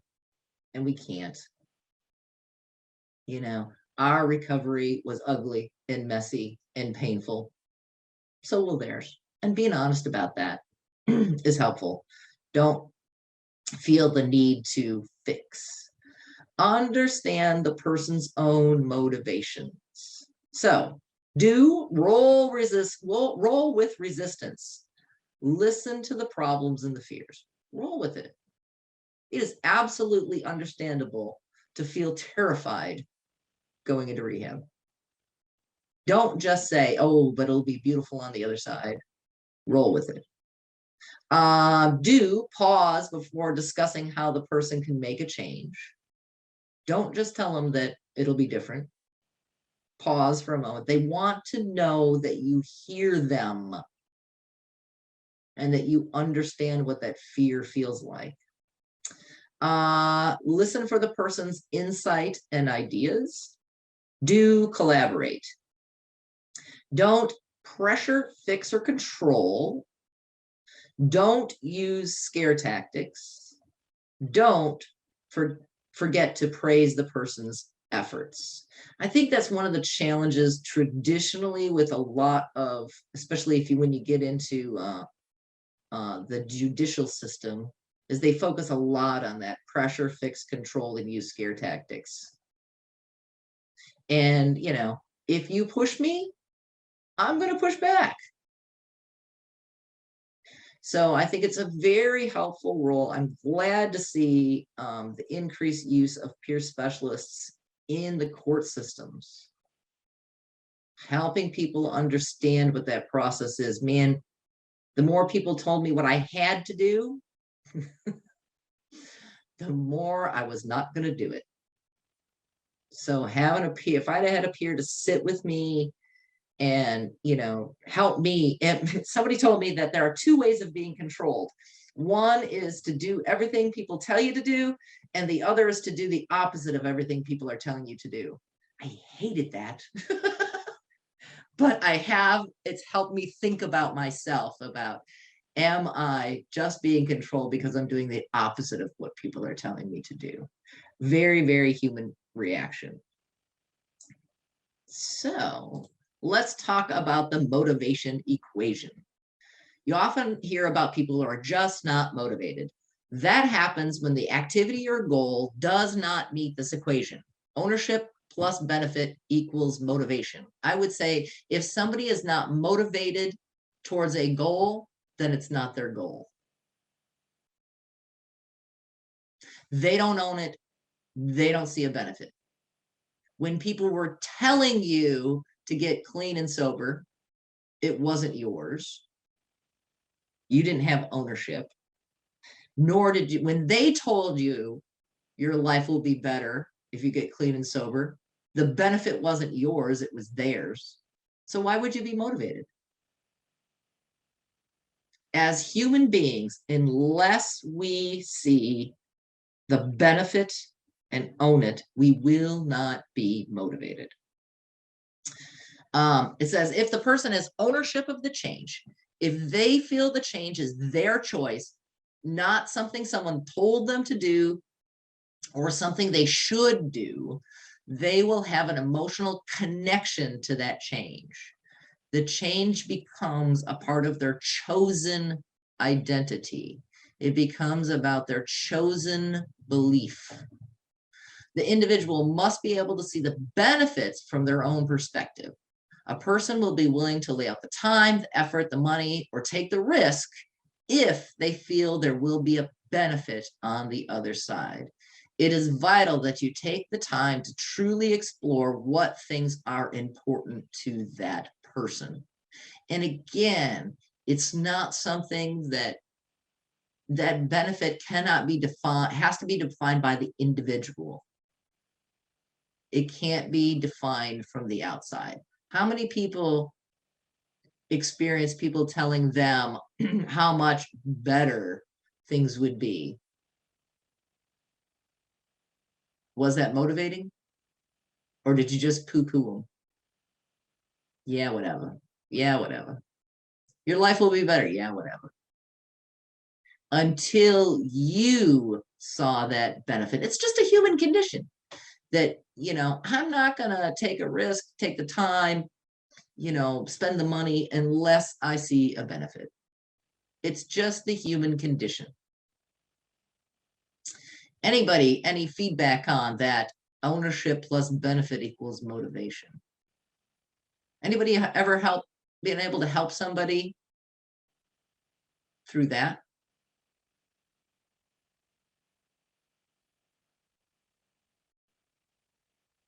David says, I have to is equals forced. I want to equals desire. Anybody ever had that experience where you made that transition between everybody was telling you to get clean and you made that transition to I want to? What was that like? What was the difference? Hi, Jean, this is Margot. For me, the difference was the control piece, right? Like I resist the control.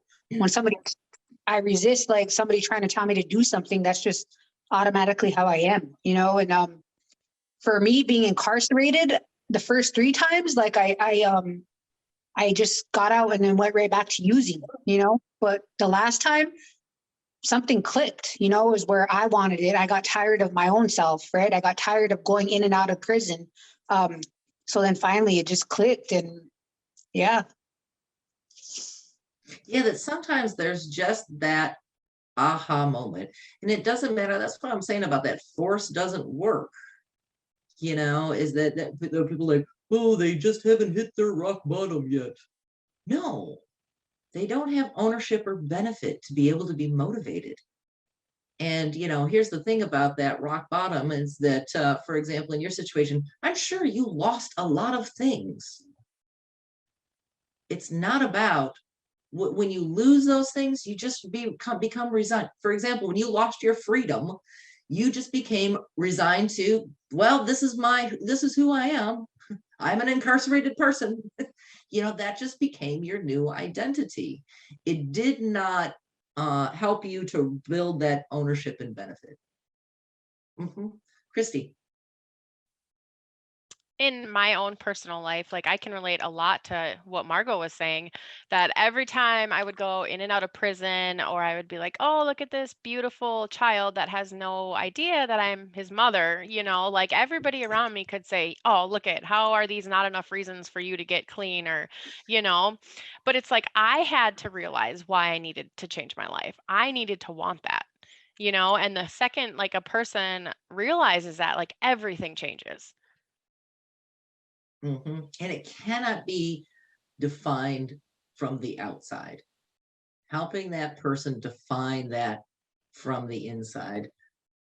Stephanie says, I didn't want to get all I lost back. That's a really good, that's kind of one of the rubs with using the word recovery, is a lot of times we think, getting back something. For me, I did not want to get back. I mean, my issues were because I was escaping, my history. I didn't necessarily want to go back there. So when I was looking at recovery, is that I didn't even know what I wanted, because I had never experienced it before. So how was I even supposed to know? I didn't know what a stable, comfortable life was. I'm still kind of worried that, something's going to happen. Anybody else? What was that like for you?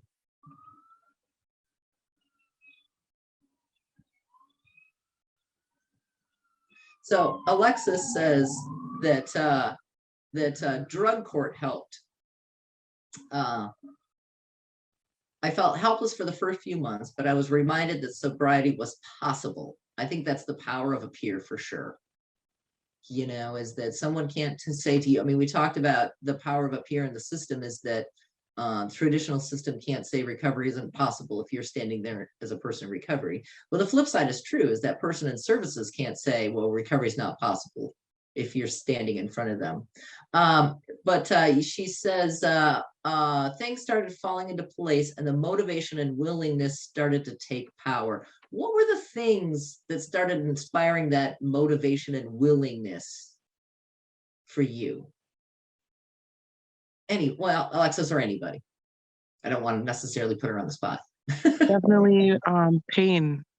Pain was a motivator. Getting out of denial. And that is how I was able to take ownership. Nice. And that motivated the change. I came up with an acronym one day when I was sitting in a 12-step meeting for fear.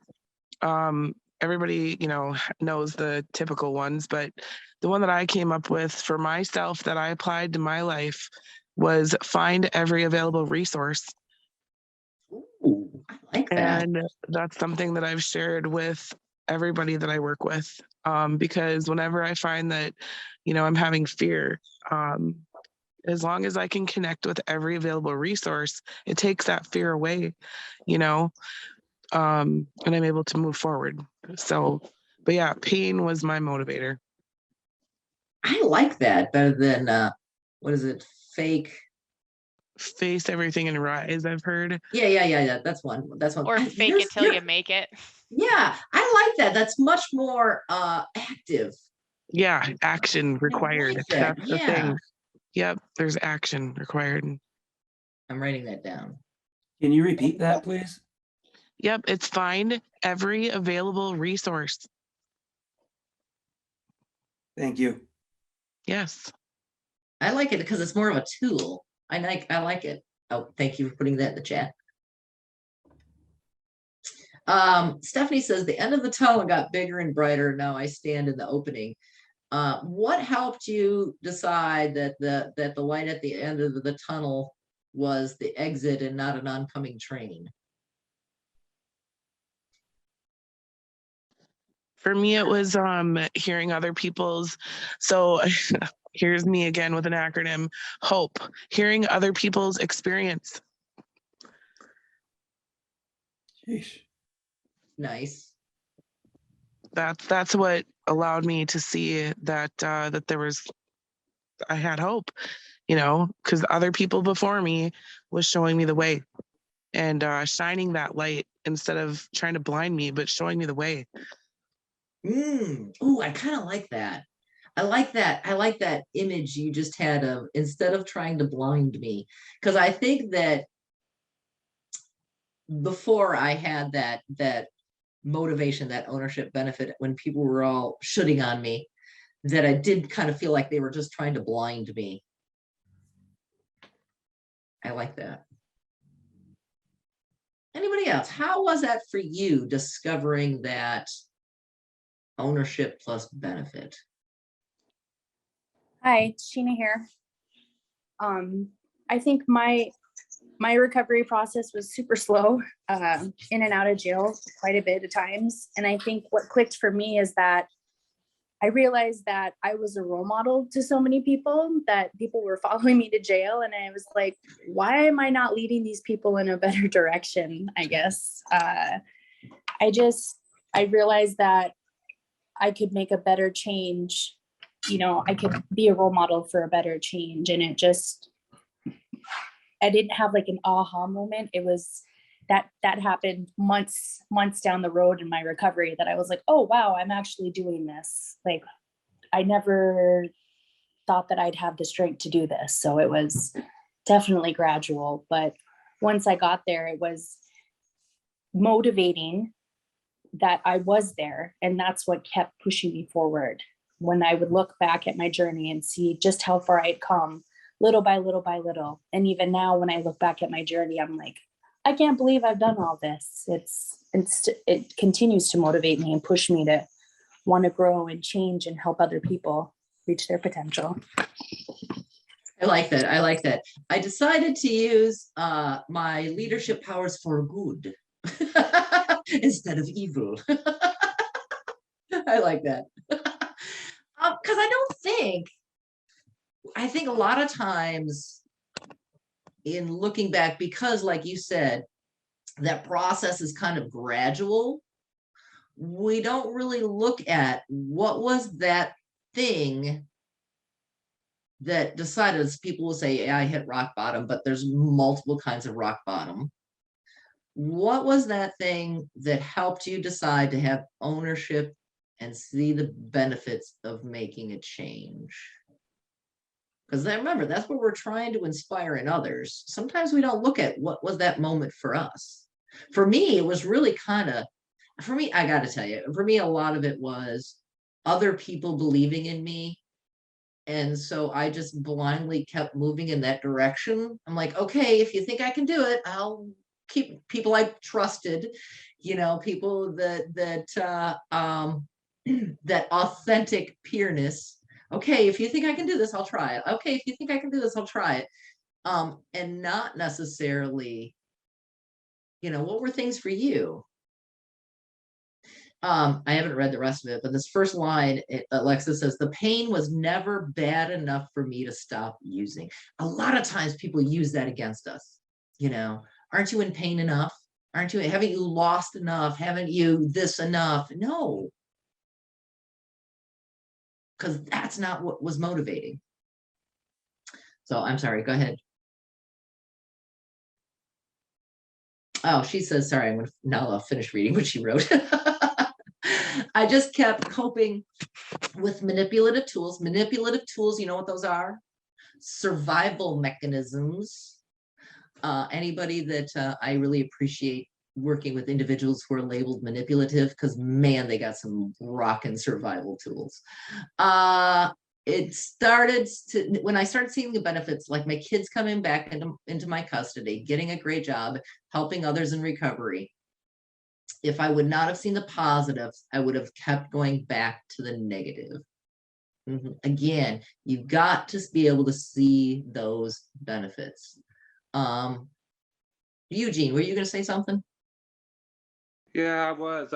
For me, when you're talking there, basically is that I got tired of tired of being sick or tired of my life not going somewhere in life, and then seeing other people and hearing other people's stories. I mean, I had a run-in just recently that I wanted somebody to fix me instead of me fixing myself, and that individual said, I'm not gonna fix you. You get your stuff together and you fix yourself." Yeah, but the hard part of that, Dan, is that a couple of things. For me, I didn't feel like I was fixable. I didn't feel like I was worth fixing. And Lord knows I didn't even know where to begin. You know, so I think that is the unique place that we have as peers, is that we know that feeling. And, you know, yeah, people could, you know, people could write out those 12 steps. Come and just follow those 12 steps. People could tell me, you know, just take your meds. People could tell me all these things, but I couldn't envision how it would be better on the other side. You know? Anybody else?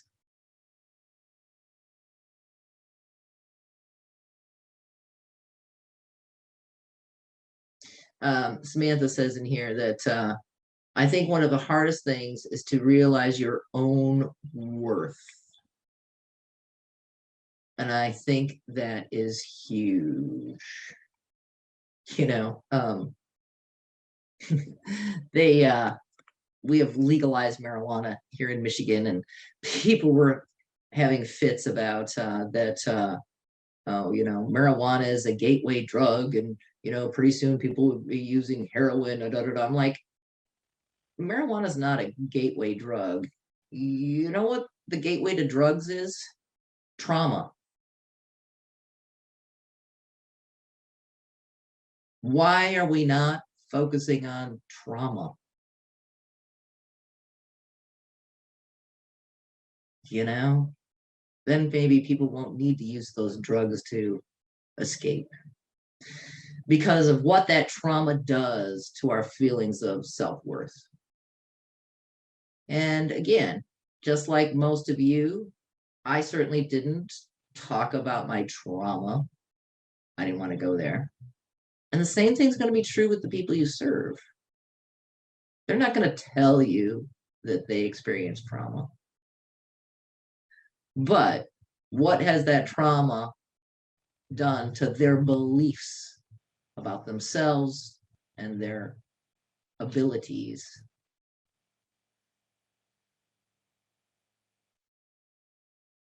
Anybody else? Any thoughts on, for you, when that ownership plus benefits light came on for you?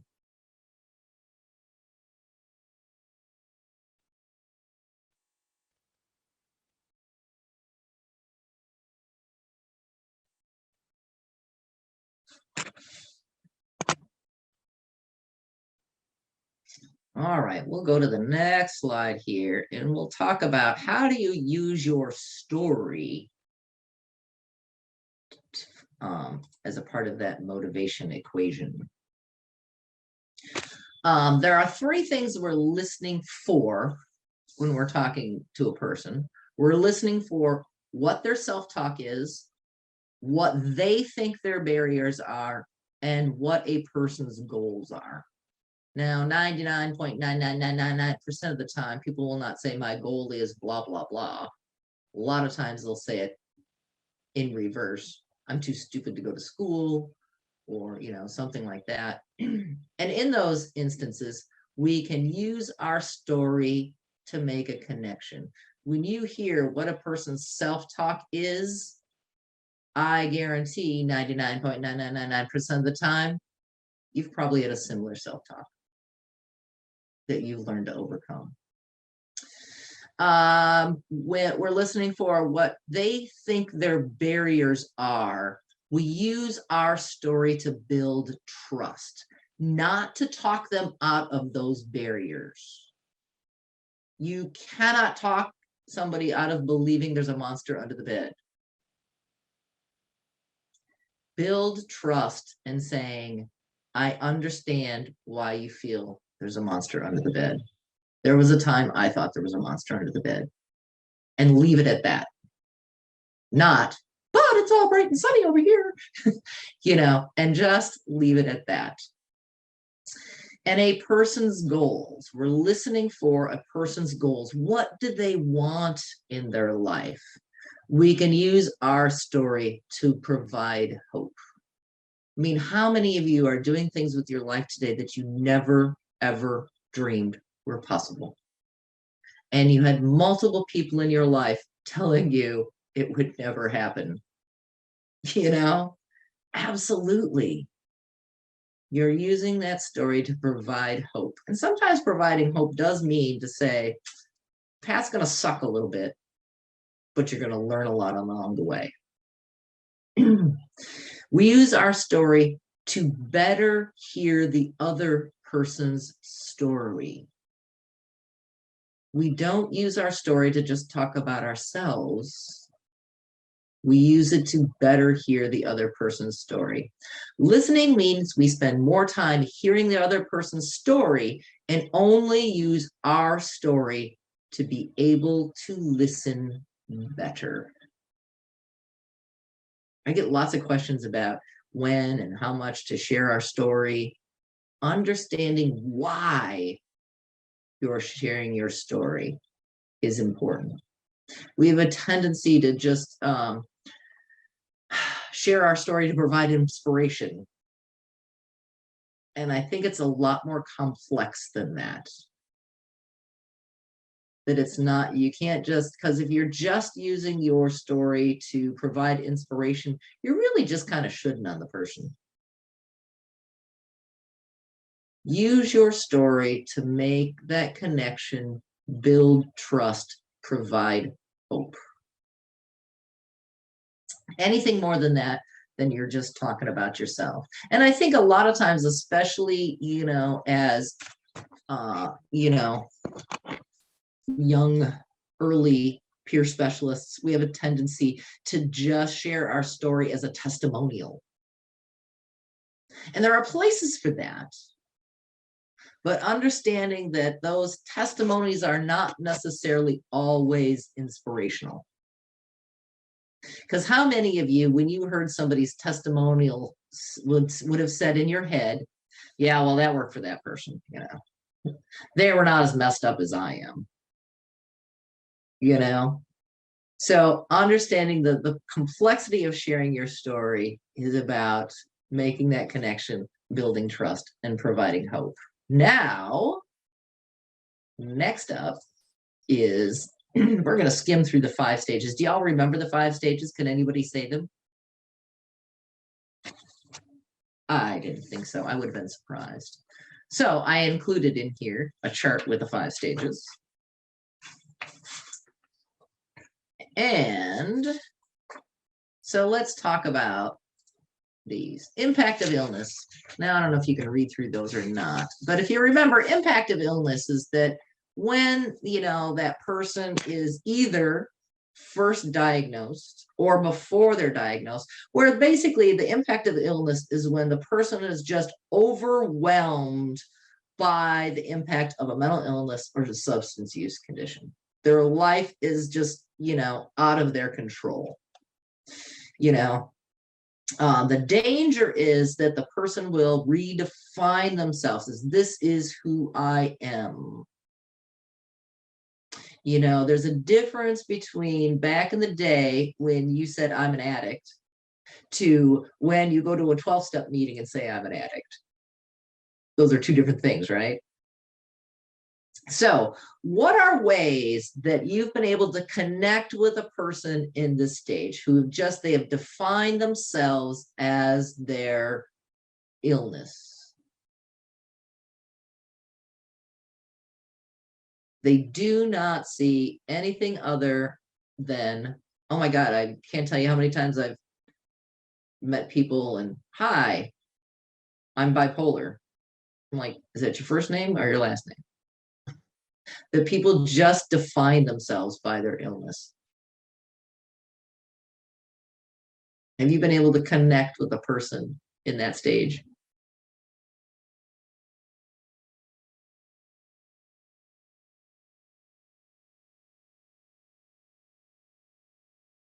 And what do you think would be the biggest challenge? Anybody?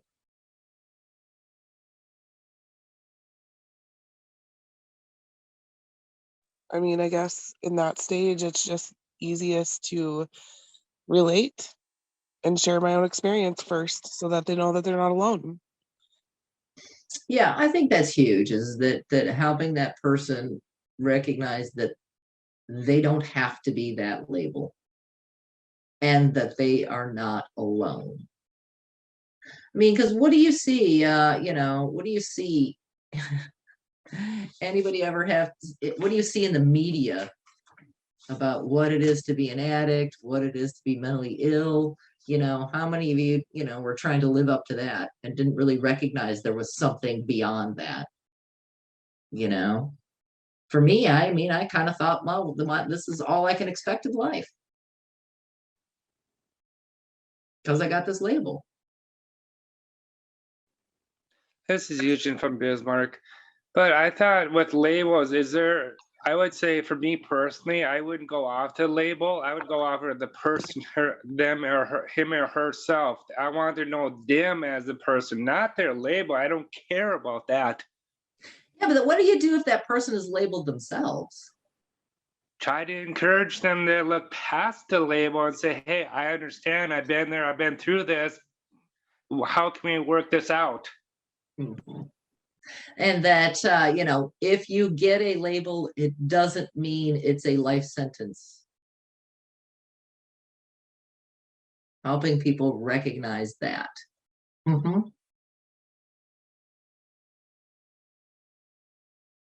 I think a lot of the folks that we work with are going to be in this life is limited stage. That they really have given up on seeing any possibilities. They are resigned to, this is just the way life is.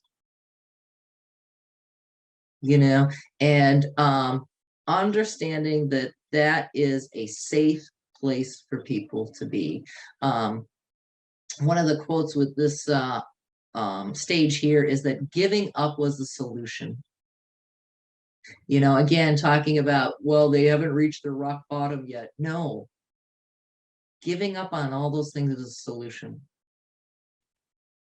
Because it's too painful to strive for something I think I can never have. What are some ways you've been able to connect with a person who has given up on seeing possibilities? Talk to somebody, oh, I'm never going to be able to get clean. Talking to somebody, I'm never going to be able to live on my own. What are some ways? Hi, I'm Margot. I would say just like speaking life to them, right? Reminding them of who they are, and reinforcing the good things again, just reinforcing positive things about them, reminding them of what they have done that was good. Just trying to like shift the perspectives, Mm-hmm. And on that shifting perspective, I think it's also important to listen for their dislikes. I think that's on there. Listen for their dislikes. Because especially for a person in this stage, I mean, how many of you, when people told you your strengths, you went, yeah, whatever. If you only knew what was really going on in here, right? Some ways you can get people motivated to listen for their dislikes. Okay, if you don't like this thing, what would your life be different? How would your life be different without it? What would you be able to do? Because especially for folks that are just stuck in that life is limited, it can't be any different. It's a bigger challenge. Keep in mind, life is limited is a safety shield. I don't have to hurt if I don't wish for things. So helping them change something they dislike can be a great opportunity to introduce a possibility and a great way to build that ownership if you can help them change something they don't like.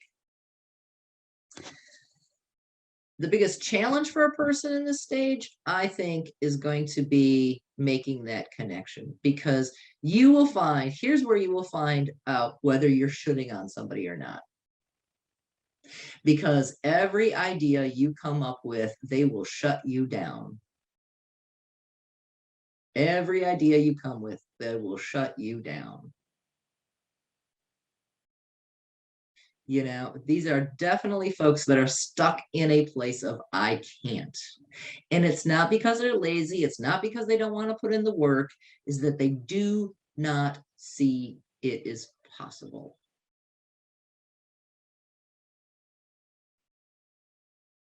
Anybody work with somebody in this stage? And how's it gone? I know you're all going to say yes, but you're not going to say how it's gone. Anybody been able to inspire possibility for someone that was stuck in that stage?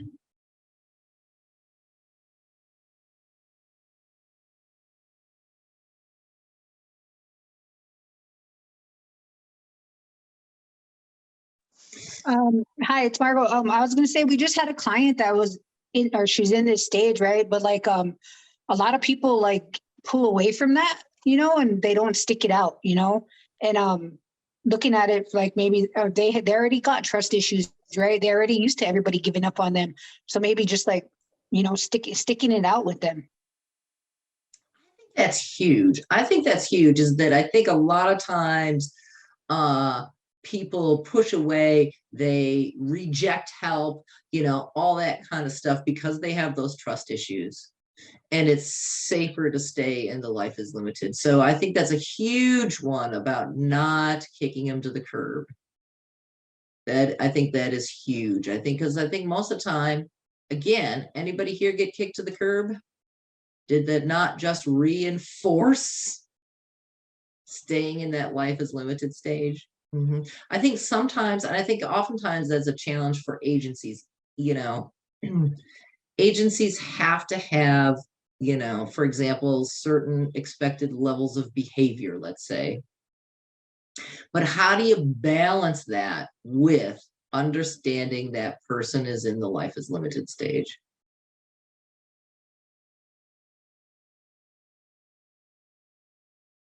Anybody else working with somebody in the life is limited stage? This is a lot of times where people get forced into treatment.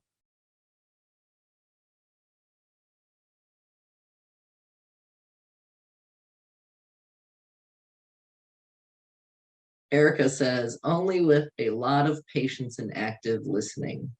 And I will absolutely say one of your best skills as a peer support specialist is remember there was a time where you were in that life is limited stage. And I am guessing you were a pain.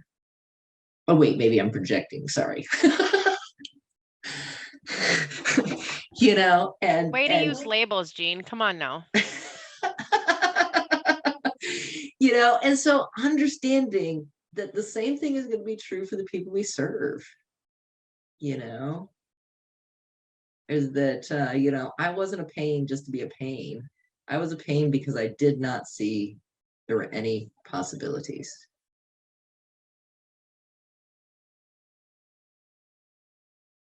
Anybody, what are some ways you've been able to help expose somebody to possibilities? Just helping them connect to the resources that are available.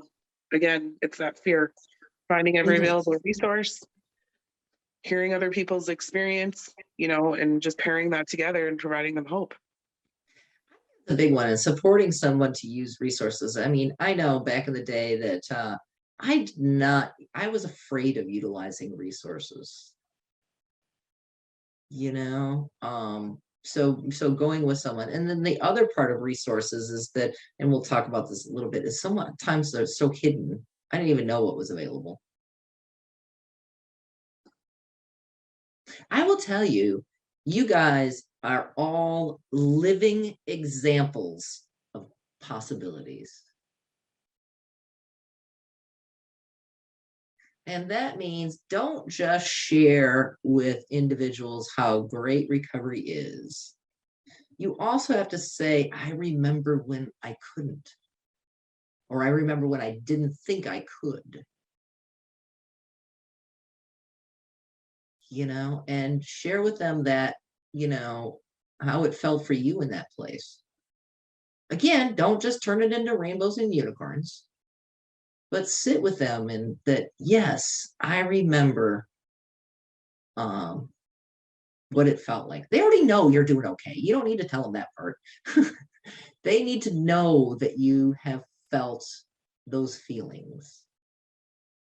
Yeah, I just like to remind people too that the hard thing is what's the right thing. It's just inevitable. So being able to do one hard thing at a time and get through it, builds on that ability to keep going.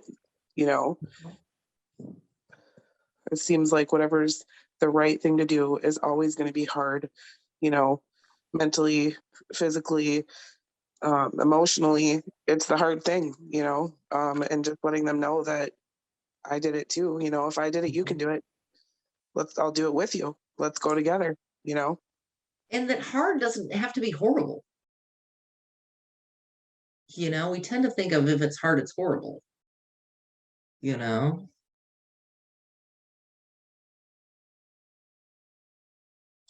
Now, the next stage is change is possible. This is when the person is just starting to think, well, maybe I could. Maybe I could, but I'm afraid. Okay, maybe I could apply for that job, but I'm afraid, so I won't do it. Maybe I could. They're really afraid of taking the risk. Again, we have a tendency that, especially if you've been working with someone in that life is limited stage for a really long time, and they say, maybe I could, we have a tendency to just jump on it and start moving forward. The person's not ready to do anything yet. They first have to figure out how they're going to manage taking that risk. What are some ways you've been able to connect with someone who was afraid to take a risk? And what is the biggest challenge in connecting with a person in this stage? Hi, it's Margot. I would say take it with them, like just walk beside them and do it with them. Absolutely. Doing with is huge so that they, again, knowing they're not alone. What are other ways you can help somebody manage risk? This is Eugene. I think helping somebody manage risk is let them know that there are going to be risks out there, but we as a team can work through them and get through through these risks and continue on with a better life. Doing it together is huge. Anybody else? Gene, they had a lot of risks when they got to where they were at that point. So they, to me, should be able to, or no, okay. No, I like it. They should be, you should be able to say something that maybe connects that, okay, I took a risk on that. It didn't turn out so well. So why am I not willing to take a risk on this with Brady? Because I like to think there's only up from here, the way up. Well, I think of that. I think that's great in that we tend to think that the only outcome is bad. So I like that talking with them about you've taken risks before. You've taken risks that have worked out. You've taken risks that haven't worked out. What were some of the common factors of the risks that worked out? What were some of the common factors of the risks that didn't work out? That I like that is helping them identify some skills.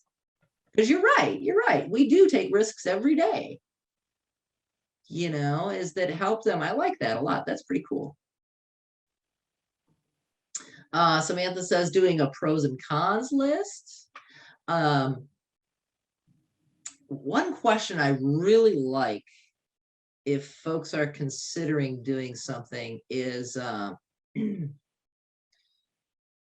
we tend to, people say, well, what if I do this and it doesn't work out? And we tend to say, oh, but it'll work out. Da, da, da, da. Another question you can ask them is, what if you don't take this risk? What will your life look like if you don't? And a lot of times people will recognize, no, this is important to me. What if you don't? What if you don't do it?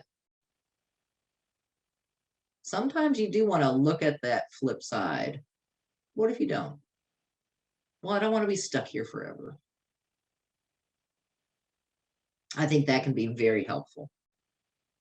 And again, remembering when that person is just starting to think something is possible, doesn't mean they're yet ready to do it. Do not skip over this stage. Do not skip over, because anytime somebody makes it, some people might need more time in this stage in feeling out risk taking. Some people might be just ready to go through it quickly. You know, it all depends on the issue and the individual. But don't forget that factor of change is going to be taking a risk. Goal is taking a risk. Doing anything different is going to be taking a risk. So help people think through, how am I going to handle taking a risk? Because remember, it's those risks that didn't work out that kind of kept them stuck in life is limited. You know, so helping them think through some skills and tools to manage that risk is important. Commitment to change. Now, this is when the person is ready to do something. You know, they're no longer, you know, bound by, you know, that limitation of their life. You know, the step here is where we really help people identify those skills, strengths, and supports. How many of you have decided, okay, I'm going to go do something, but forgot to set up those supports? And how'd that go for you?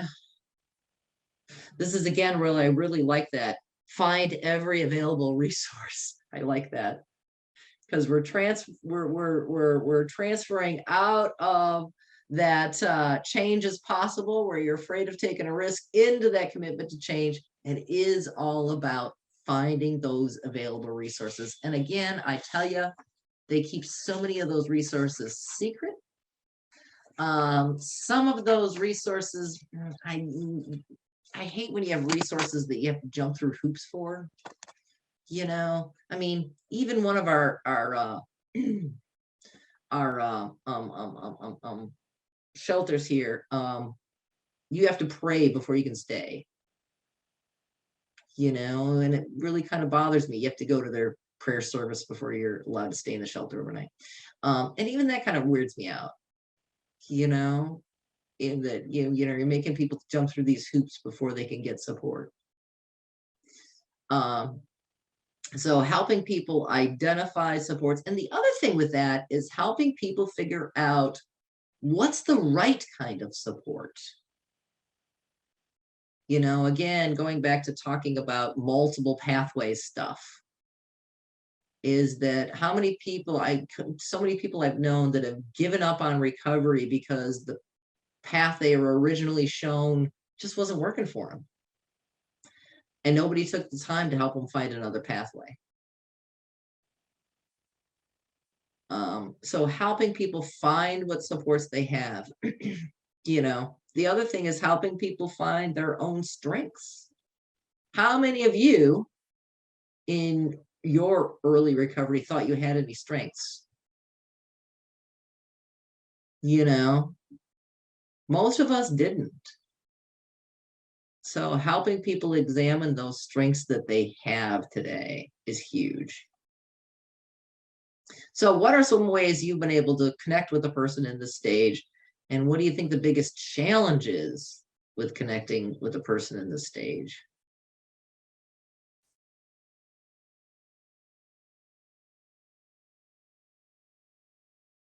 Anybody?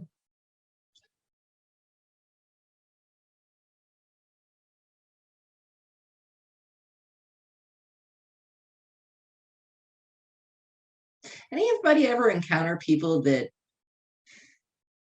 may not even know what kind of support they need? I think that's sometimes tough for folks, that they just don't even know what they need.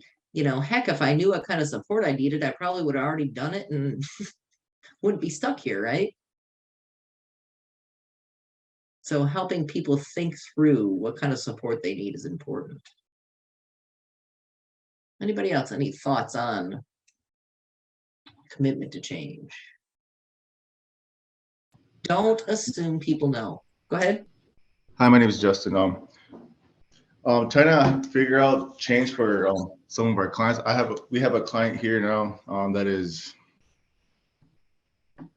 unwilling to see that change. He's seen it in the past before, of what he can do in his recovery, you know, but I think he's just done with right now. He's just withdrawn, you know. He wants to go home, you know, and I like the whole finding every resource, you know, and we've been trying that with him, you know, and he's still here, you know, and he's just very disconnected, you know. I know I've tried to talk to him plenty of times, you know. He's came into my office and talked with me, you know. He's talked with case managers, you know, and he's just withdrawn still, you know, and he's just stuck in that mindset where he thinks that there's something else that's out there that's happening and he's missing out on it, you know, and he's really not missing out on anything, you know. So yeah, that part right there is kind of difficult with one of my clients, you know, and it's hard right now. Yeah, and that's a great example of, I think a lot of times, I mean, it sounds like he's probably, you know, one of the things that relapse, whether it be substance use or mental health, one of the things relapse really it impacts is it really sends people back to that life is limited stage. What made me think I could? Why should I bother trying? See, look what happened last time I tried. And then also keeping in mind on these stages is that sometimes people can border one or two, you know. I mean, it sounds a little bit like he's got that life is limited. There are no possibilities beyond the life I have now. And at the same time, afraid of taking risk, because look what happened last time I tried. I'm back here again, right? You know, so kind of managing that kind of thing is going to be tough. And the only way you're going to help someone in that situation move forward is, again, with that ownership and benefit, you know, helping them think through, okay, so what's your life going to look like if you decide not to get clean? What's it going to look like if you do? I'm not telling you either way to go. It's up to you. You know, your choices, your consequences, you know, so what's it going to look like if you do? What's it going to look like if you don't? And I would also help that person, especially if it's a relapse situation, is I would help them think through, what did you not think through? There was something you were not prepared for that happened that caused this relapse. You know, whether it was, you know, I wasn't prepared to see an old friend come back to town. I wasn't prepared for, you know, how I would handle the death of my father. I was not prepared for, you know, there was something that you weren't prepared for that caused that relapse. I wasn't prepared for, you know, urges may or may not ever go away, but I was not prepared for how this particular urge hit me. I was not prepared for, because in mental health, even though you're doing everything right, even though you're taking your meds, is that you can still have depressive episodes. I was not prepared for how I would handle this depressive episode. You know, so there was something that you were not prepared for that happened. So helping the person think through that. Because it also helps them that it's not a failure. We have a tendency to think of relapse of any kind as being a failure. It's no, you just forgot something. You know, there's a screw you forgot to tighten or whatever, you know, and because you can never prepare for everything. You know, I mean, this whole COVID thing, for example, has really upended a lot of people's recovery, mental health, or substance use, because this is not, something I had prepared for in my recovery plan, right? So helping people think through, what did I forget? Was that a helpful answer? And like you said earlier, Gene, it's a learning opportunity. So, so next time, so even if they identify what maybe was that little spark negatively this time, it might get them thinking also, well, what else have I not thought of? Because I can handle this one now, or I'm prepared for it. But what else could happen that I could potentially see causing a relapse of some sort? Yeah, because we tend to, when the relapse happens, we tend to think that everything was garbage then. And not that, this part was doing good. I was doing good with this. I was doing good with this. It was just that I forgot this. It doesn't mean that everything was garbage. We tend to think of relapses as a universal failure and not just this piece over here. And then the next one is actions for change. I think that, this is probably one of the stages that we forget about most, because we think the person is just rocking it. Anybody ever have somebody, a friend, or, or yourself, or somebody you knew, they were just doing really great in the recovery, and then suddenly they crashed. Seemingly out of the blue. I think that is a part of this actions for change, is that we forget to use those resources. We think we got it all together now, so we don't need to use those resources. Or we forget, and I think it's especially dangerous for peer specialists. Because yes, you will get a lot of support and encouragement from the people you serve, but at the same time, that's not the place that you need to go to for your own peer specialisting. Peer specialists should all have their own peer specialist. Somebody that they can talk to and share that kind of support with. We forget sometimes, when we're doing really well, forget to use those supports.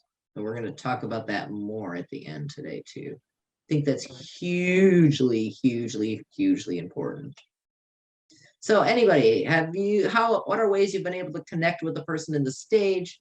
And what is the biggest challenge when connecting with a person in the stage? Well, this is Eugene. I mean, I had an episode like that just last year where I was rocking it real good, and then I got sent to jail for 90 days, and then all hell broke loose. Let's just put it that way. Then I was like, how in the heck am I going to pick myself up after this? And I'm slowly picking myself up. I have a job, I have a place to live, so I do have my friends and supports. And then me being a peer support specialist, I want to be a better peer support specialist for other people. Mm-hmm. That's a great example. And I think that's oftentimes what happens for folks, and you could have gone this way too, that get to this actions for change, they forget to utilize their supports, and they have a setback like that. And anybody here ever say to themselves in such a situation, why did I even bother trying?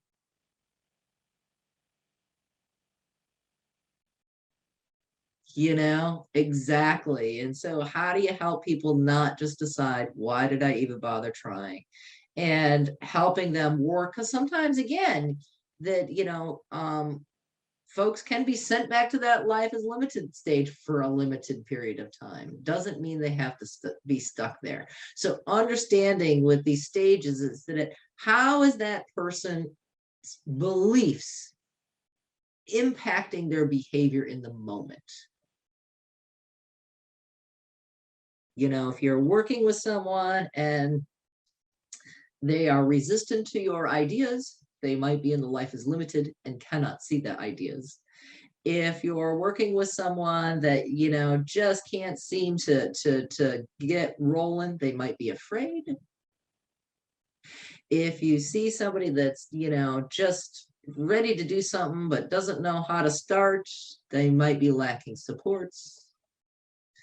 If you see somebody that appears to be rocking it, remind them to utilize those supports. Any questions on the 5 stages revisited? All righty. Again, remember, as peer specialists, this is your diagnostic tool. You do not have to worry about any of those labels or anything in that big, thick DSM book. The greatest thing I think about being a peer specialist is that you don't have to care what somebody's diagnosis is. You don't even have to know. You don't have to care what somebody's drug of choice is. It is all irrelevant. What we all share as peers, mental health, substance use, whatever, is that internal experience. So next up, we're going to talk about a peer skill evaluation scale. Now, I don't know, can you guys see that at all? You'll have it available to download and print for you later. But this is really a great tool that you can use for your own self to look at. The first one says, for example, I have compassion for the peers I serve, and you rate that 1 to 5. I am committed to the recovery of the peers I serve. This is a great tool that you can use for yourself. Also a great tool that you can share with your supervisor. We talked earlier about, a lot of times our agencies don't understand what our role is as peers. This can be a great tool that you can share with them to help them to understand what are the skills I utilize as a peer specialist. Okay, so we're not going to go over that in any depth. Instead, we are going to go to self-care. And I guarantee every person on the screen, whether you're on camera or not, suck at it. Another clinical term. So let's start out with, it is important that we find ways in our own lives to get the same degree of supports as we provide to those we serve. Often people mention burnout as a part of the experience of being a peer specialist. We face stresses from many fronts. So there's a place for you to fill out there. What are some of your general life stresses, family bills, cars repair, etc.? What are some stresses that we face as working people? Hours, pay, evil supervisor. What are some of the stresses specific to the type of work we do? Seeing people relapse and listening to people who are in pain. Jot some notes for each of those categories.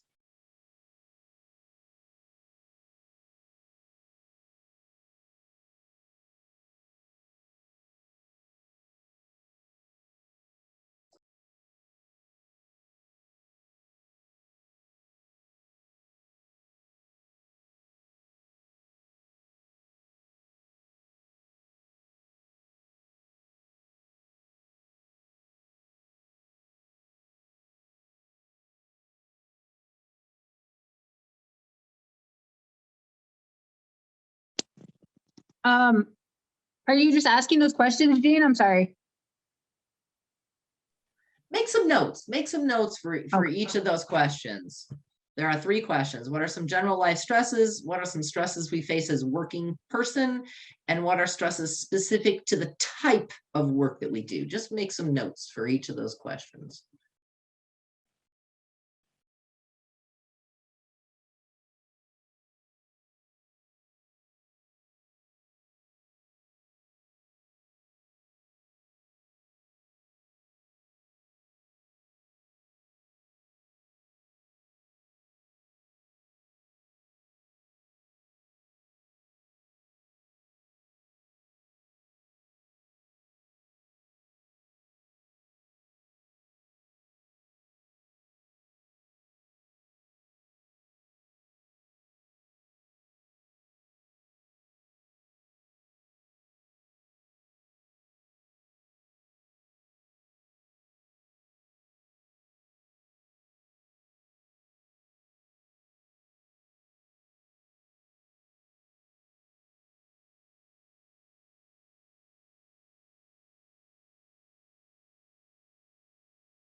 All right, I know we still have some folks writing. But at the bottom of that page, it says, which of these lists is longer in your life? We often bundle these stresses together instead of breaking them down.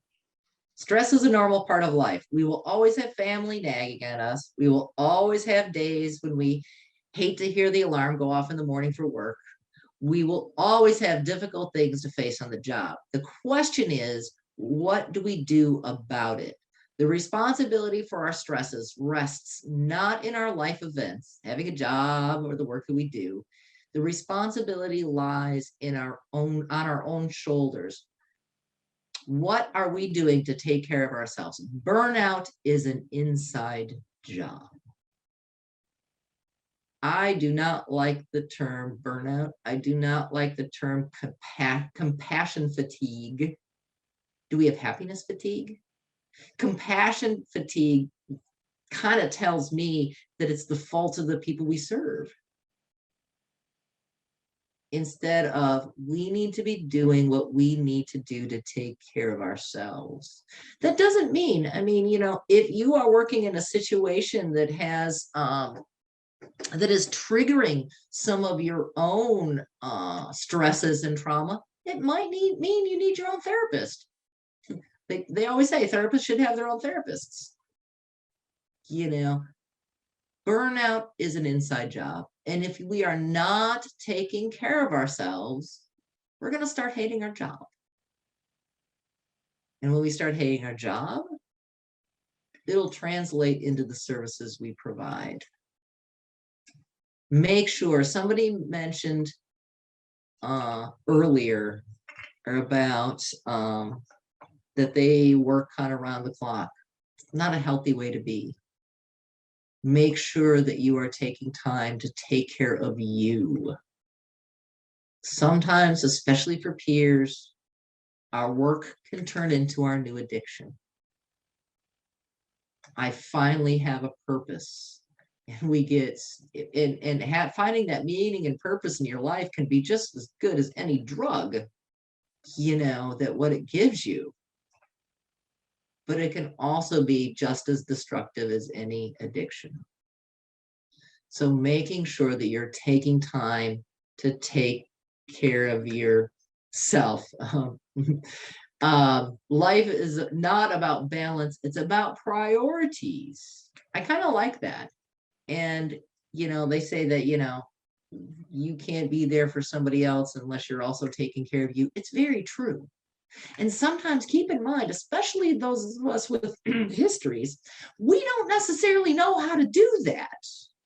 You know, here we are trying to teach other people about taking care of themselves. Sometimes we forget about doing it ourselves because we have this new drug that makes us feel good. You know, and yes, it may not be as destructive. It's certainly not leading me to rob, lie, and steal, but it doesn't mean it's necessarily any more healthy for me. Christy, what you got? Oh, thanks, Jean. I just wanted to point out that I know we have quite a few peer support supervisors on this call. And so it's probably natural for you guys to jump into these, you know, and answer the questions of your team and make sure they got their CEU stuff and, you know, what can you do for them? But don't forget about you. Like, I cannot stress that enough. We have some awesome people that are working within agencies, whether they're clinical settings or peer ran settings, that are kind of like the, you know, the go-to, the peer support supervisor. You guys are the ones that kind of keep it together for all of your peers at your agency. Let this apply to you and don't forget about yourself, because if we can see when you're kind of maxed out and you're not taking time for yourself and, you know, you're getting a little frazzled and burnt out, I know your team can see that, and you deserve your self-care just as much as your team. And I cannot stress that enough. Don't forget about yourself as the supervisor too. Oh yeah, this really applies to all people. And you know, our caseloads don't get any shorter. You know, the demands of our jobs don't get any less. You know, so decide that I also need to take care of me. Find something outside of what you do. A lot of times peer specialists, they work as a peer specialist, plus they go to a 12-step group, plus, all their friends are people in recovery. And so we end up just talking about that 24/7. Find something that is beyond just what you do for a living, because otherwise you'll start to resent it. You will start to burn out, and understand that burnout is not the fault of what you do, your job, but it is the fault of how you're taking care of yourself. And that's not to say, somebody mentioned earlier about,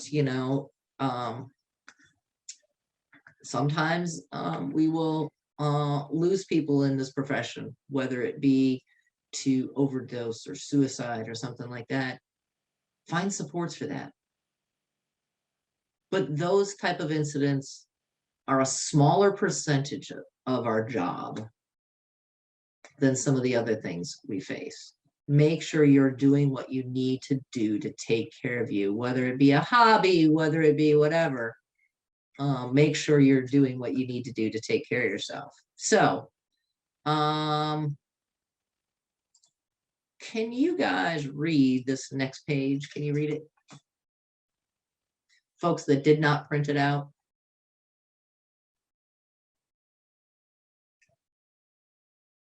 Can you, anybody? It's there, Jean. Yeah, we can read it. No, you can I'm read it? sure most of us can. Yeah, it's just All a right. little small. All right, cool. What I'm going to have you do, it's actually a 2-page thing. What I'm going to do is I'm going to give you 5 minutes on this page to answer these questions, and then I'll give you 5 minutes on the next page.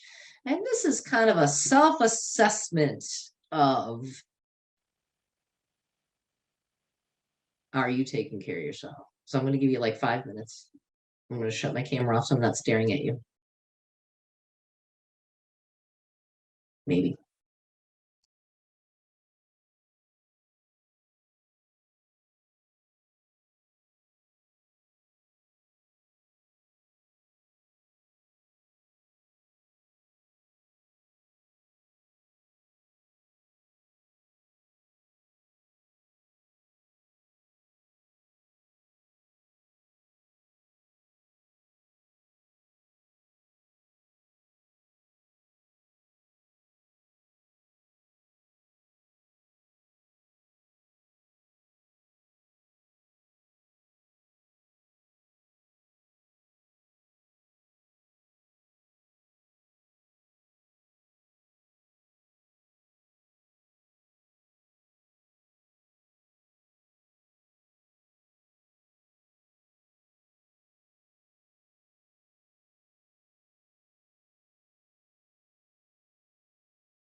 Okay. Are you guys ready to go to the next page?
Hey, Gene, this is Bismarck from Eugene.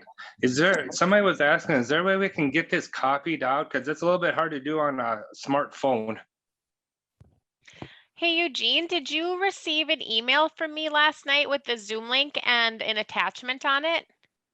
I might have to relook at it. I'm not 100% sure, but I know I've got a couple emails from that eBay or whatever it's called. Eventbrite, yep. So last night I sent this attachment out to everybody that was registered for the training.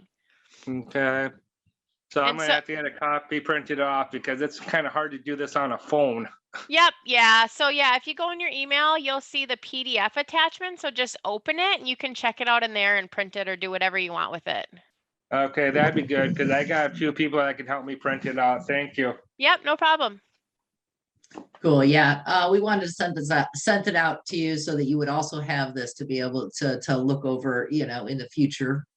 But wanted to put it on these PowerPoint so that we could talk about some of these things.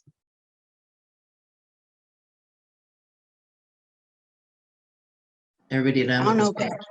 Go ahead. I don't know. I went from my computer to my phone. Okay. And I can expand it in my phone. Oh, okay. Are you guys done with page 2? Yes, no, maybe?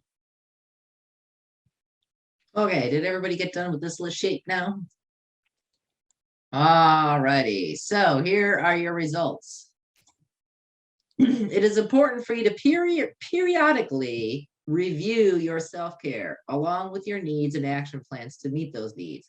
If you find that you responded with a 1, very true, to more than 15 of these items, it is definitely time to take a close and careful look at self-care issues. Anybody say willing to admit they were had 15 or more of those?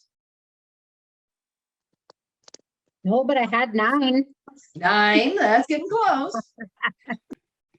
Anybody surprised by something on that list that you hadn't really thought about as a challenge for you?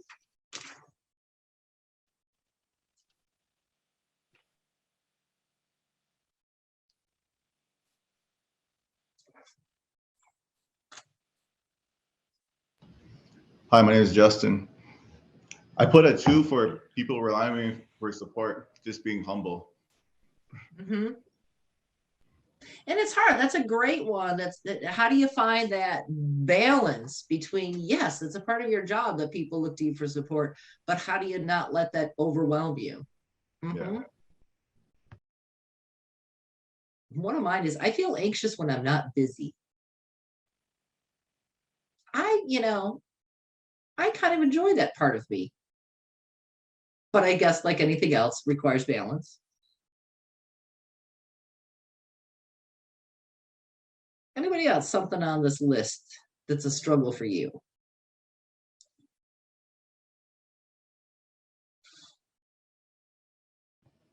Another one was, my name is Justin.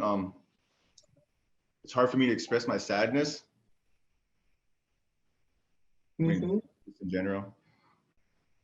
Yeah, I think that's an honest thing. I appreciate that. And I'm sure you're not the only one in this group that has that struggle.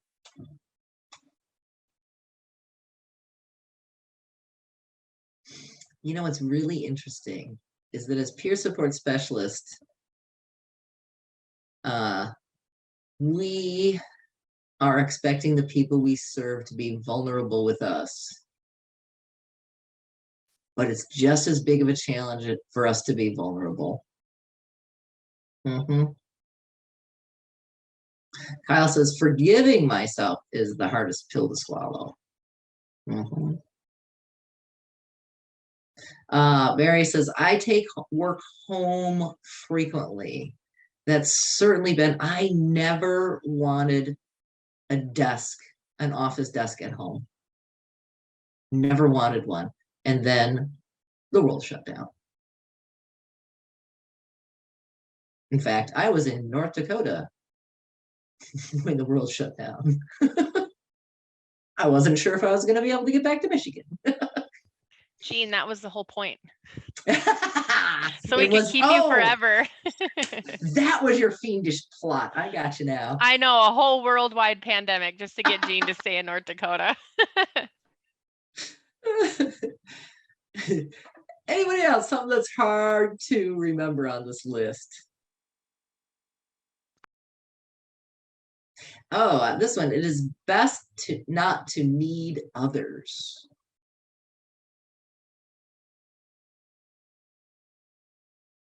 When others distance from me, I feel anxious.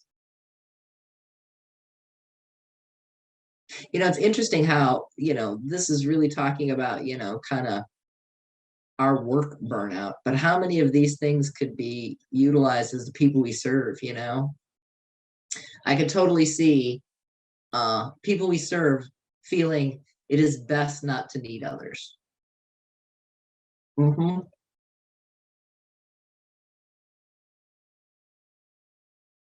Anybody else? Anything on this list that's going to be a struggle for you?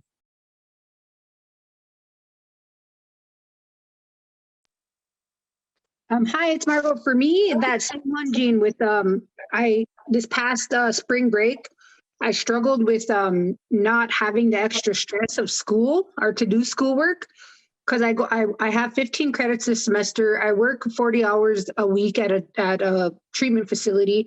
Plus, I also work as a PRN at Dakota Foundation, and then I have my 3 kids. So for me, like, not having that extra stress and just sitting there with myself, I started learning how to bead. I jumped into that and picked up something to do that was a healthy outlet. Yeah. Girl, I understand. I'm taking up blacksmithing. Yeah. And it's I go to the gym at 5 a.m. in the morning. I go to work. My kid is also an addict. He's struggling right now with his own usage at 15 years old. So I have him in treatment, and then I have him in at Dakota Trauma hitting the trauma that's underneath the addiction piece. And then my other 2 sons, they're all different. They're all in different places in their healing. So it's just crazy managing all of it, and managing my own. I see a therapist once a week as well. Have a sponsor. I have a spiritual mother is what I call her. I don't know. And then other days I just like to sit in my room and do nothing. Well, and I think one of the things that you pointed out is that we have a tendency to think that when we're stressed out, we have to do nothing. And not, it sounds like, that beading has been a very constructive way for you to spend that time, at our agency, people are not allowed to take mental health days. And some people are like, what? You work in mental health. Don't you think people should take care of themselves? Yes, we do. And that is why you only work 40 hours a week and you have the rest of your life to be able to do that. Now, if somebody were to come to me and say, I need to take the day off, I need to do this and this and this for self-care, that's fine. But people tend to, when they take a mental health day, they tend to take a pity party day, right? So taking care of yourself does not mean doing nothing. It might mean do something. It might mean find a new hobby. It might mean join a softball team. It might mean go to a meeting, whatever that is for you. Christy, what you got? Basically exactly what you just ended that statement with, Jean. So I cannot stress this enough, you guys. And I say this, I talked about this in the peer support trainings, but your definition of self-care is your definition, right? I think there's there's a big misconception on an assumption really on what self-care is supposed to be like. Don't let anybody dictate that for you. Margot, if sitting there and doing nothing helps you, then do that. You know what I mean? Like whatever you guys define as self-care is your definition of self-care, and honor that.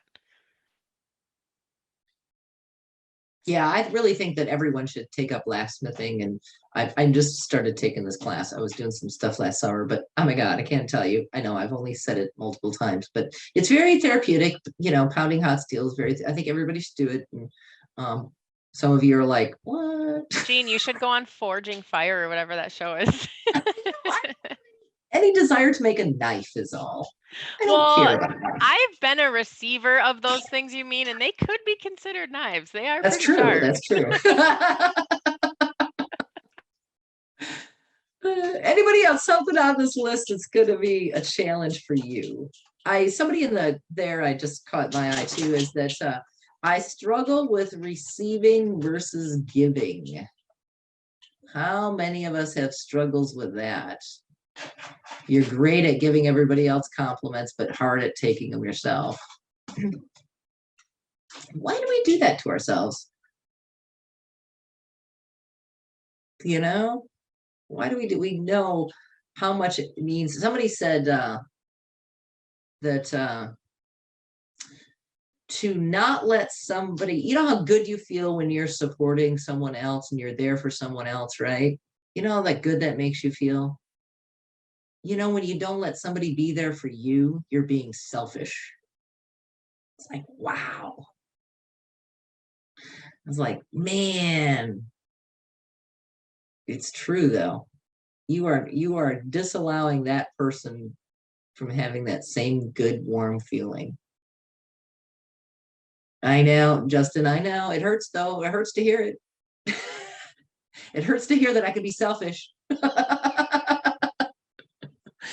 So the rest of that on that page says almost everything on this list is things within our control, whether we realize it or not. This is often our biggest weakness, is recognizing that those things that we are calling stress are things that are within our control. Often our stress gets expressed in one of two ways. We get depressed, we don't care about anything, or we get anxious and we care about too much. What do you think about that quotation at the bottom? Anybody, any thoughts on that? That's kind of hard to think about that, because I've looked at that depression. They said I'm clinically depressed with anxiety tendencies with PTSD components. So I don't know how to take that. I think one of the things that you emphasize in that is that it can go both ways. You can have both. You can have stress that makes you not care about anything, and you can have stress that also makes you care about too much. I think you can have both at the same time. And how do you think that would influence our work?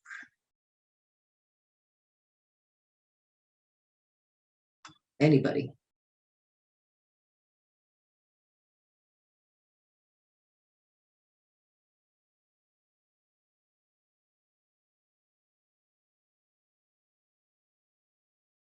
Sometimes I think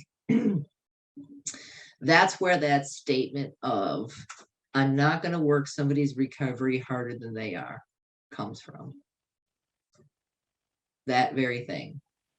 I would say, hi, it's Margot. I would say our own lack of boundaries, you know, knowing when we're enabling, or knowing when, you know, just having that boundary so they can walking with them, but letting them do it themselves, you know, letting them put in the work. It's hard because some of this you will learn as you go. There is not necessarily, you know, an absolute playbook, because, you know, we're human beings. Everybody you work with is going to be different. Everybody you connect with, the connection will be different. So how do you decide on those boundaries can be a challenge. All right, so last up here, what are some ways you take care of yourself what are some ways that you always remember to take care of yourselves? What are ways you forget to take care of yourselves?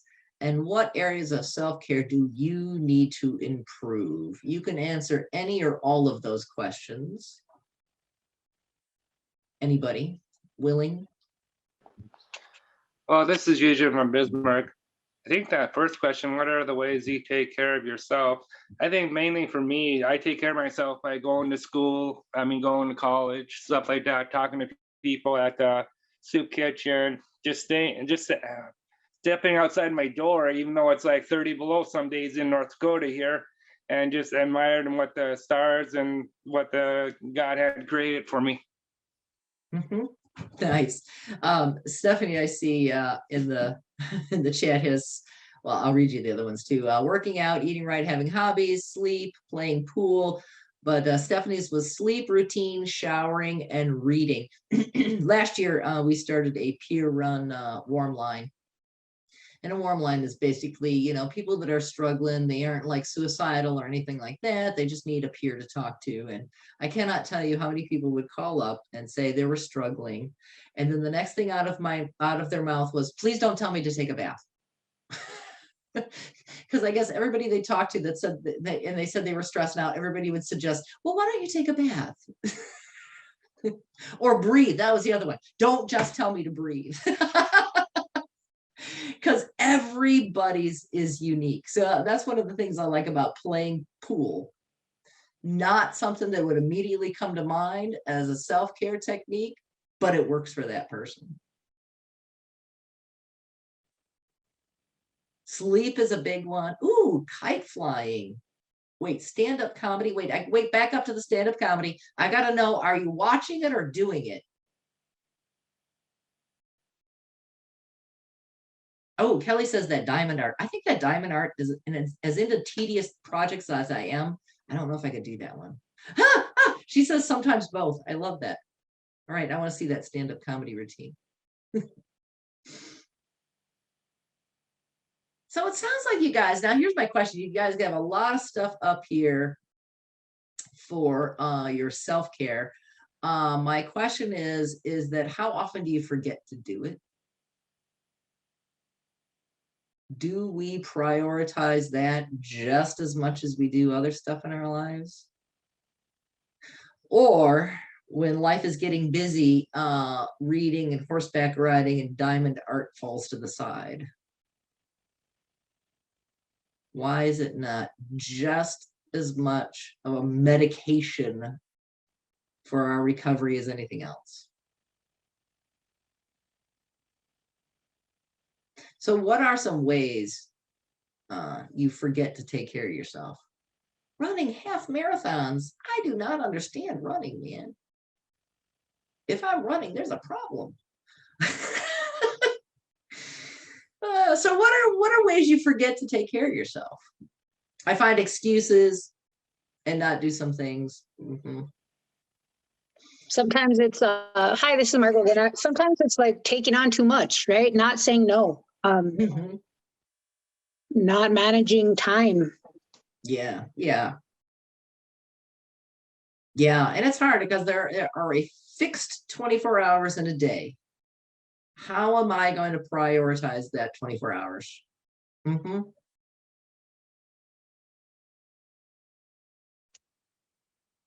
I mean, this is Margot again. Sometimes for everyday self-care, like I'll hit the gym at 5 a.m.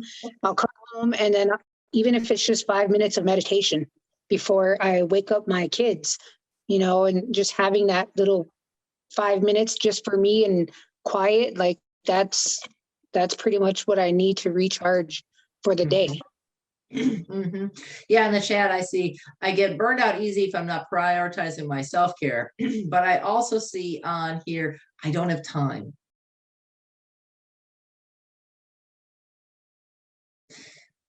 And how often do we tell ourselves I don't have time to do self-care, when it is just as important, if not more important than anything else on your to-do list, is that self-care, that whole put on your put on your oxygen mask before, the person next to you, is that if we are not doing here's what, I told you I had been fired from every job before this in my life. And I think that was a lot of it. I wasn't doing my self-care.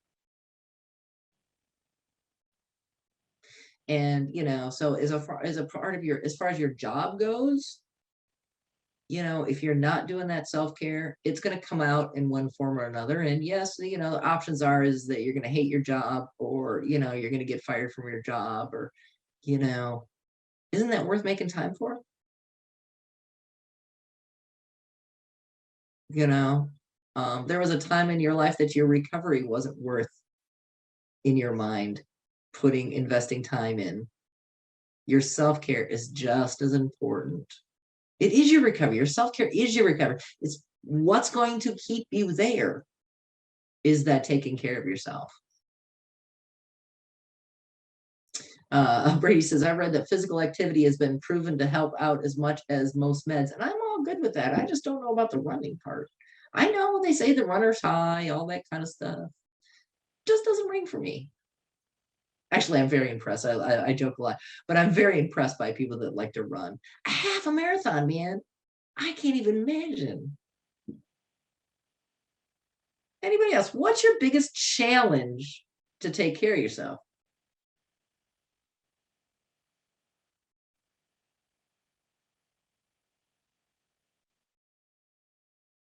I think most of us would probably answer some form of me. It's just as Sarah puts it, putting myself first. Why does it seem selfish? Ooh, and letting go of old ways. That's a good one too. Run out of ways to deal with stress and anxiety, and that's a good part too, is that, learning to evolve. I mean, for a lot of us, that was the role of using at one time, was a way to manage stress and anxiety, right?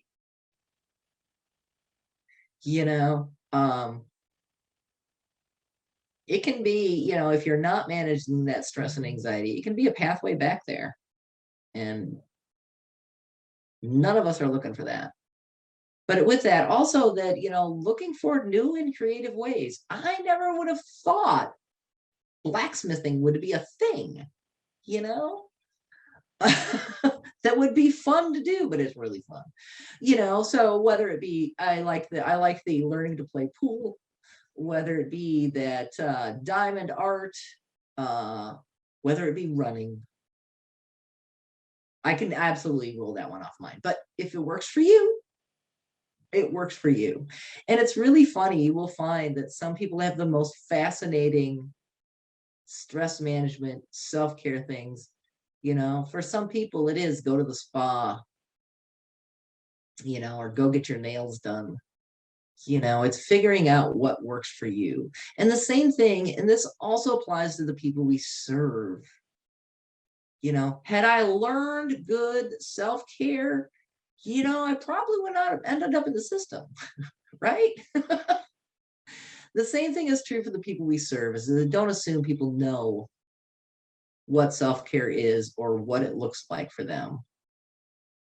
So what are areas of self-care that you need to most improve? It says, Erica says, when your circumstances outweigh your coping skills, crisis happens. Well, in fact, that's a great definition of trauma, is when your circumstances outweigh your coping skills. It's a great definition of trauma. And why would we be subjecting ourselves to trauma? Samantha there says, in what areas of self-care do you need to improve? Time management, time and place designated for self-care. I mean, some folks I know just put it on the calendar like any other appointment. Makes it harder to put off. Anybody else? Plan for a day or a few days. Saying no.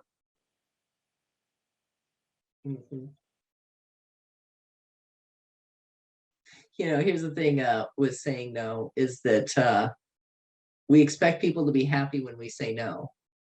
They're not gonna. They're just trying to get their needs met. Unfortunately, sometimes that person getting their needs met can conflict with our getting our needs met. It doesn't mean you're selfish. Anybody else?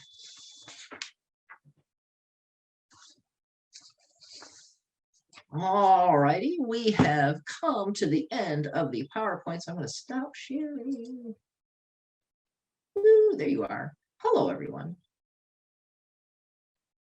Any questions, observations, follow-up, feedback from our discussion today? Yeah, Eugene, got still a lot of improvement to do and a lot of work left to do. Hey, that's what being a peer is being always willing to learn. It is not a skill that you master, it's a skill you constantly learn. And that's the cool thing about like just humans in general is that we're always evolving, right? And so we're always growing. And especially like in a peer support role, you're always going to be learning new things, like not even just for other people's recovery in their journey, but for yours too. Mm-hmm. Anybody else? Any observations, feedback from the day?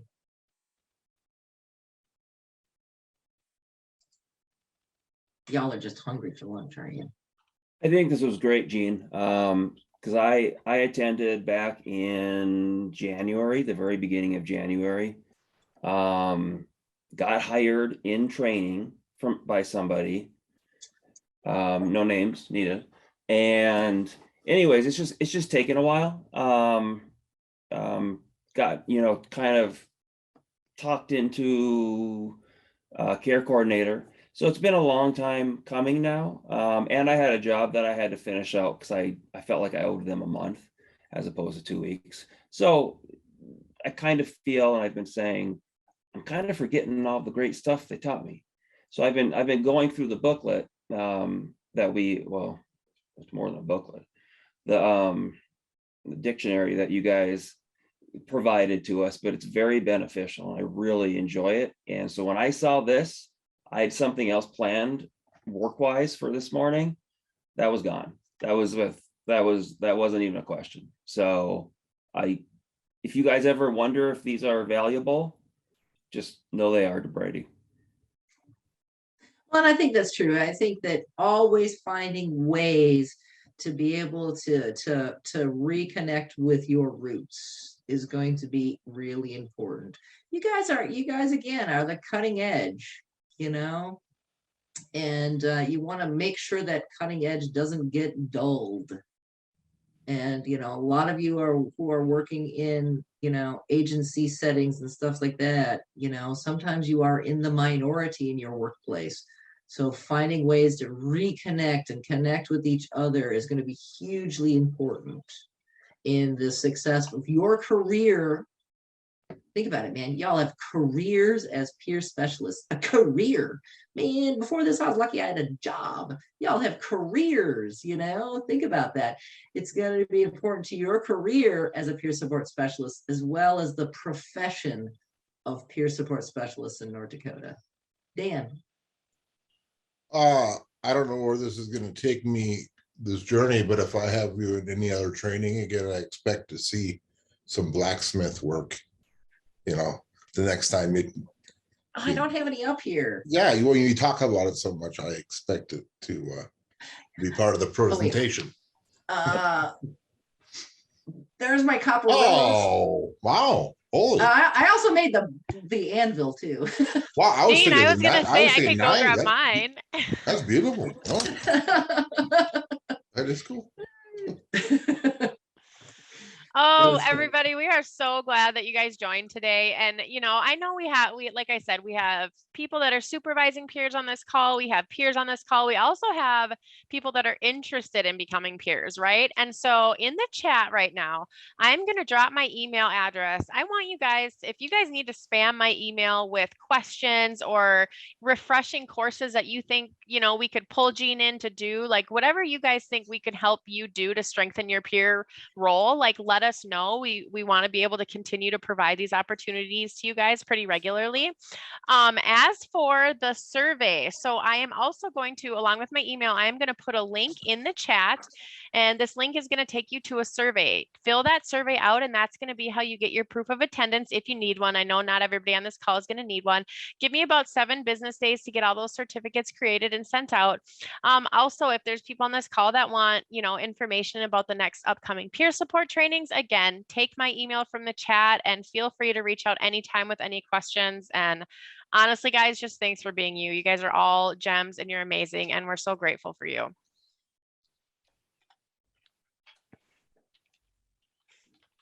And so with that said, Jean, thank you for being you. You're amazing. And I know I can speak for everybody on this call. Thank you so much for hosting this. You did freaking amazing and you're awesome.